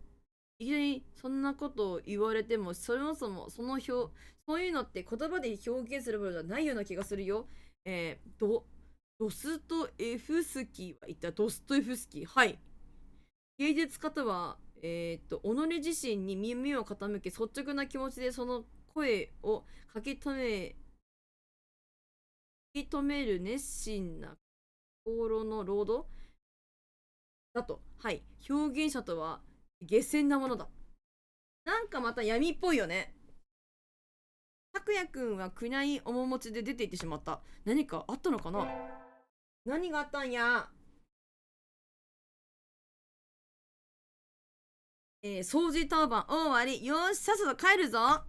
あれ、廊下の先からかすかにピアノの音が聞こえる。この先は音楽室だったと思うけど、今は放課後だし、誰が弾いてるんだろう。昨夜じゃない。ちょっと気になるけど、昨夜か先輩じゃない。見に行きましょう。行ってみます。音楽室のピアノにで、鳥影が見える。やっぱり人がいるんだ、人影じゃなくてね。なんだか見覚えのある羽だな。あれは、拓也くん来てる。昨夜ルートうまいこと言ってるぞ。ピキピキン。貴様、いつからそこにいた？私を監視でもしているのか？不快なやつだな。違うよ、誤解だよ。何でもかんでもなんかそういう物騒な方に持ってかないでよね。今来たばかりなら綺麗な音が聞こえたから。すごいね、咲夜くん。成績優秀だけじゃなくて、ピアノも弾けるんだ。当然だ。規則たるものあらゆる分野において完璧でなければ、貴様のような庶民に芸術を理解できるのが難しいが。はあ。難しいことはわからないけど、素敵な音楽だったよ。うん。あ、邪魔したらごめんね。私はすぐ出ていくから気にせずに続けてくれていいよ。マッチョ。はい、マッチョですけど。え？貴様の好きなものは何だ？筋肉ですかね？プロテインですか？好きなもの？どうかしたの？急に。いいから答えろ。へえ、そうなんだよね。あ、そうだな。うどんとか、なんかもっとないの？貴様は、そのうどんとかいうものに正直か？うん、好きだから毎日食べてるよ。てか、うどんぐらいしか、あなた、うどんぐらいしか準備できないとちゃいますの？そうか、わかった。言っていいぞ。うん。おごる気満々じゃね？酒井くん、思いついたような顔してる。どうしたんだろう？どうなっちゃうんでしょう？毎日って言ってましたね。うどん。なんか肉食、狩猟民族って言ってるのに毎日うどんってどうないなってんでしょうね。うどん作るのかな？作るんじゃないですか？こねるところから。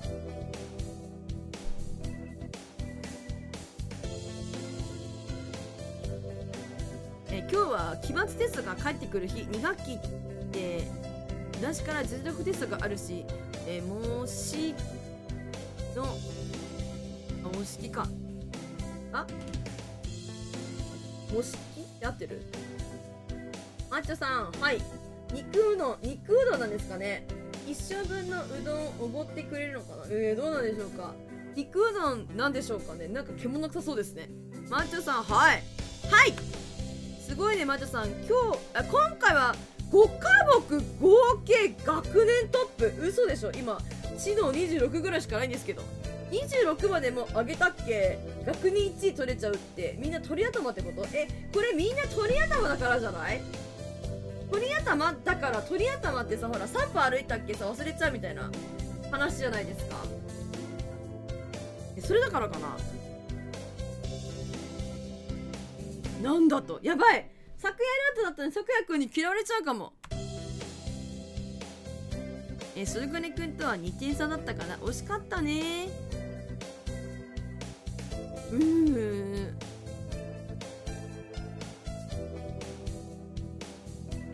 でも努力の結果が出て嬉しいな。やったー。シュウガネくん落ち着いた？シュウガネくん追いついてる。もしかしたらフィジギフってなんだ？フィジギフって何？今日から冬休み、早ない冬休みくんの。もう今年も終わっちゃうのかなんだかしんみりしちゃうな。あれ、手紙が届いている。誰からだろう？妙に豪華な、不応答だけど、12月24日、ル・ベル邸にクリスマスパーティーを開く。にってか、貴様も招待してやろう。光栄に思え。銀、白金、ル・ベル、昨夜。これル・ベルをどこで隠してしまってるんやから。フィジカルギフテッドの役。なるほどね。わーい、ハートウォーミングな招待状が来たよ。欲しい。うちは、めんどくさい。うちは浄土真宗だからクリスマスの予定は特に入れてなかったけど、せっかく呼ばれしたんだし、行ってみる。こういうこと言う人いるよね。お誘い来たけど、なんかクリスマスにさ、あれはあれだろみたいな。キリストの誕生日のあれだろみたいな。誕生日なんだからよく覚えてないんだけど。なんか、俺は宗教が仏教って浄土真宗だからクリスマスの予定がどったらこったらが言うやついるよな。パーティーに招待。これでも暑いんじゃないでしょうか。どうしよう。一択でしょうね。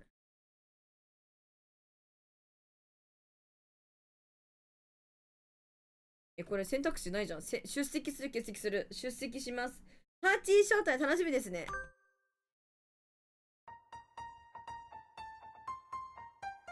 おクリスマスソングだ。なんだこの豪邸。驚いたかマッチョ。本来なら貴様のような庶民は足を踏めることさえできない場所だぞ。すごいね、咲夜くん。でかいですね。文明レベルの低い生活を送っている私ですら知っているセレブたちもたくさん出ている。なんだか緊張しちゃう。おわ私こんな盛大なパーティーをしているの？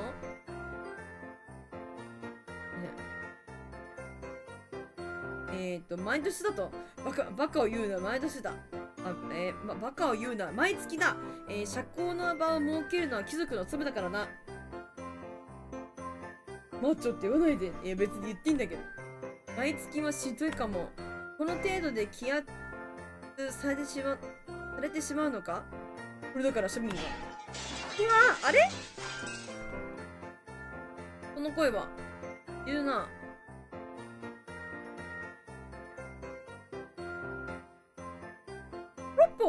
プリンがありませんし、出たお子さんも呼ばれてるやん。やっぱり。おこ、貴様、なぜここにいる？貴様を招待した覚えもないぞ。お子さん、ごちそうの気配を察知して飛んできましたし、でもプリンがありませんし、こいつマジでやばいやつだな。お子さんやばくね？プリンどころが貴様に食わせるものは何もないぞ。これだから知能数低い。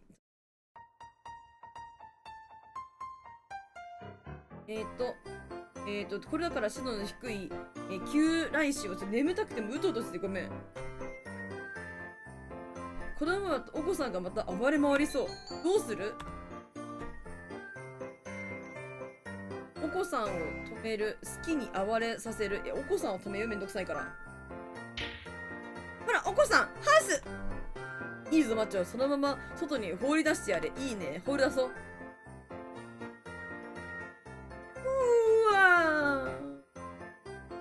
なんか、ちょっと今日は眠たいかもしれません。なんか、なんですけどね。礼を言うぞ、マッチョ。おかげで滞りなくパーティーを進行できそうだ。ありがとう。そんな大したことはしないよ。これはもう、咲夜さん確定じゃないですか？咲夜くん。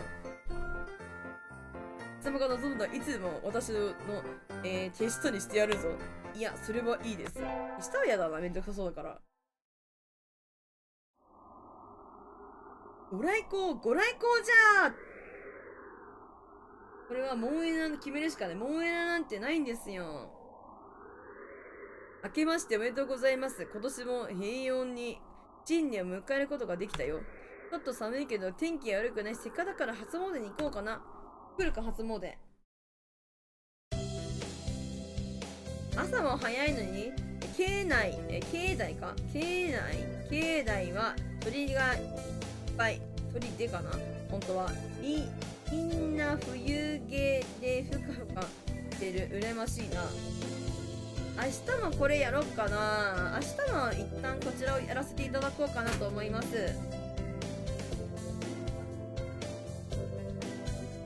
いしょ。ここまで来たんだし、お守りを何か買って帰ろうかな。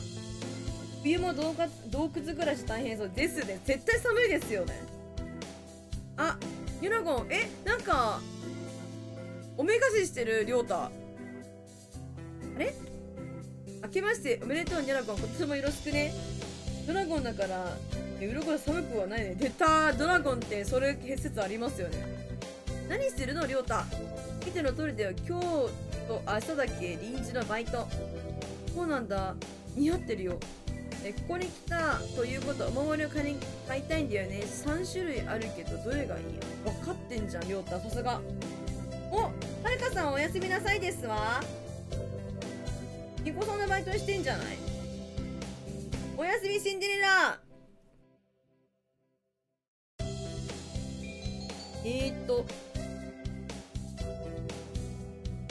学業成就、技芸成就、破壊成就。まあでもこれ結局だからステータス上げてるんだと思うんだよな。ま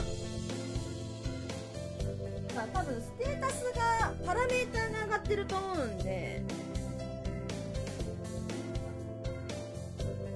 ほい、シンデレラまた明日ですわ。おやすみなさいですわ。恋愛成就ないんだもん。やっぱ恋愛成就したいですよね。恋愛成就ってめっちゃ言いにくいですけど。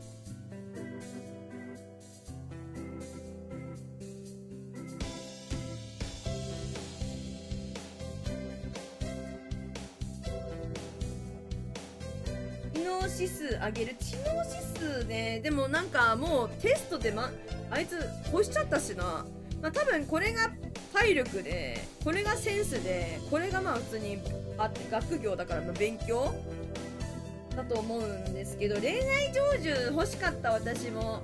はい、私のいいなんかお婿さんなんていうの、旦那さんなんて言えばいいの、ご主人なんて言う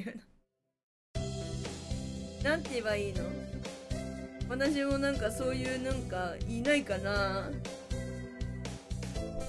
まあセンス上げていきますか。まあ、体力って結局あれ以上上げる必要があるのか分かんないしね。まあ、センスを上げましょうか。多分これだと思うので。はい、ありがとうりょうた。今日はずっとここにいるの？これで上がんなかったらウケんだけどな。初日はものすごく忙しいから。はるかさんも恋愛成就でいいですね。そうしましょう。そうなりますように。そっか、一緒にお昼ご飯でも食べに行けたらと思ったんだけど、難しいよね。残念。ごめんね、また誘ってよ。あ、おみくじは向こうの本殿の傍らに本殿の傍らにあるんだ。ここまで来たんだし、聞いてみるといいんじゃないかな。ポリミカフェで探そう。いいですね。ポリミカフェいいと思いますよね。本当に素敵ですよね。そうする。じゃあね、りょうた。おみくじマジで引けんのかな。あれ先生じゃん。あ、先生、明けましておめでとうございます。あれ、マーチョさんも来てたんだね。おめでとう。あんまりさ、人の前でさ、人が多いところでマーチョさんって呼ぶのやめてもらえます？先生もおみくじ引いたんですか？でもちょっと残念な鶏表だったよ。やだな。マーチョさんも引いてみるといいんじゃないかな。はい、そうします。どれにしようかな。じゃあこれで本当にこれを植えるのかな。かわいい。かわいくない？このおみくじ。コリン。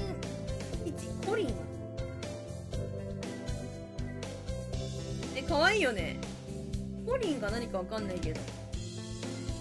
かわいい。鳥が描きたくなっちゃうね。次のガーティック本で。僕よりすごくいいね。きっとマッチョさんにとって今年はいい年になるよ。コリン吉ってどれぐらいどうなんですかね。なんかでも普通のなんかおみくじ、なんか一般的なおみくじって大吉、中吉、なんだっけ、末吉、小吉、東吉、末吉みたいなで、なんか今日大凶みたいな順番じゃなかったでしたっけ。なんか結構吉っていいみたいなこと言われますよね。はい、今年もよろしくお願いします、先生。あれ、あそこにいるのって、来てるぞ。さくやくんですよね。中華にさくや来たぞ。なんだ、貴様か。びっくりした。さくやくんが初詣知ってるなんて思わなかったよ。一冊に来たのだ。将来的に私が孤独に収める可能性もあるからな。一般的な風習は知っておいて損はない。そういうことな。それにしても話には聞いていたが本当に戦場の様相だな。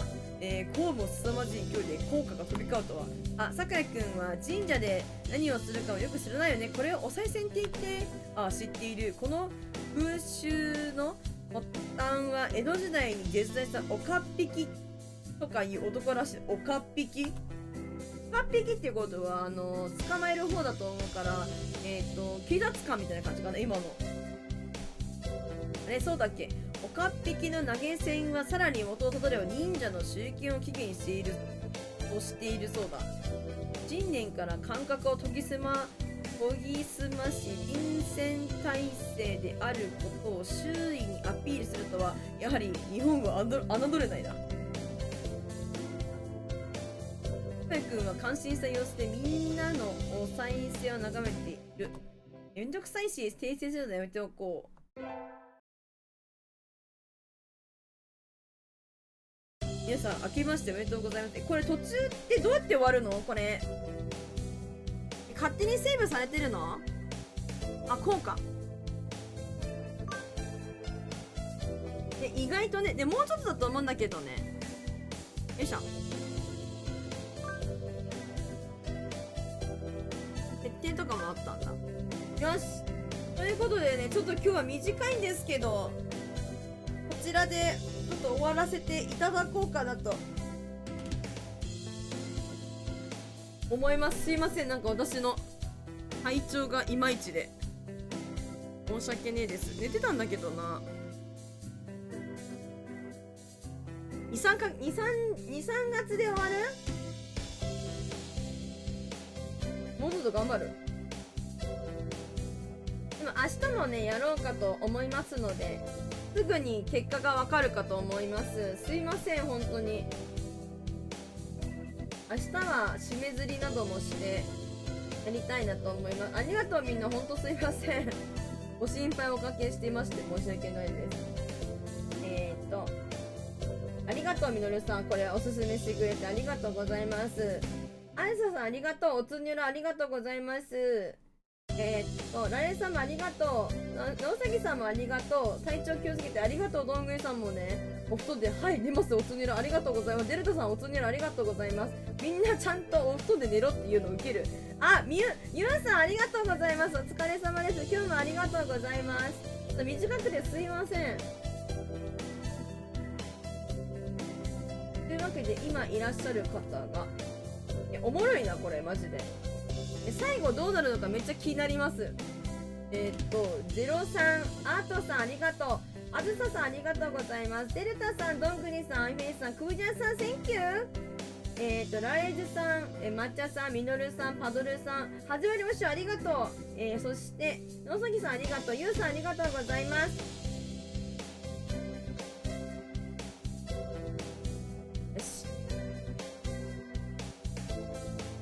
ちゃんと椅子にお布団を引いて寝てるどんぐりさん、それは椅子なんよ。楽しみってよかった。これ甘いですマジで。ツッコミどころ満載満載だし、今これ鳥バージョンですけど、みんな言ってるけど擬人化してる方とかもめっちゃ気になるし、はい、楽しいです。ありがとうみのるさん、こちら送ってくださってありがとうございます。ではまた明日もやりたいなと思いますので、また明日お会いしましょう。まあ別のね鳥ルートっていうのもどんどんやっていけたらいいなと思いますのでね、それも含めてまた明日もお楽しみに。皆さんちょっと短くて今日はすいません。また元気がありましたら締め釣りとかもガンガンやっていきますのでよろしくお願いします。はい、どんぐりさんありがとうございます。ではでは皆さん、また明日ゆっくり皆さんもお休みくださいませ。ありがとうございました。ありがとう。おやすみ。See you again. See you tomorrow. Goodbye. Good night. ありがとう。Thank you. さっきにありがとうございました。お疲れ様でした。バイバーイ。おやすみなさーい。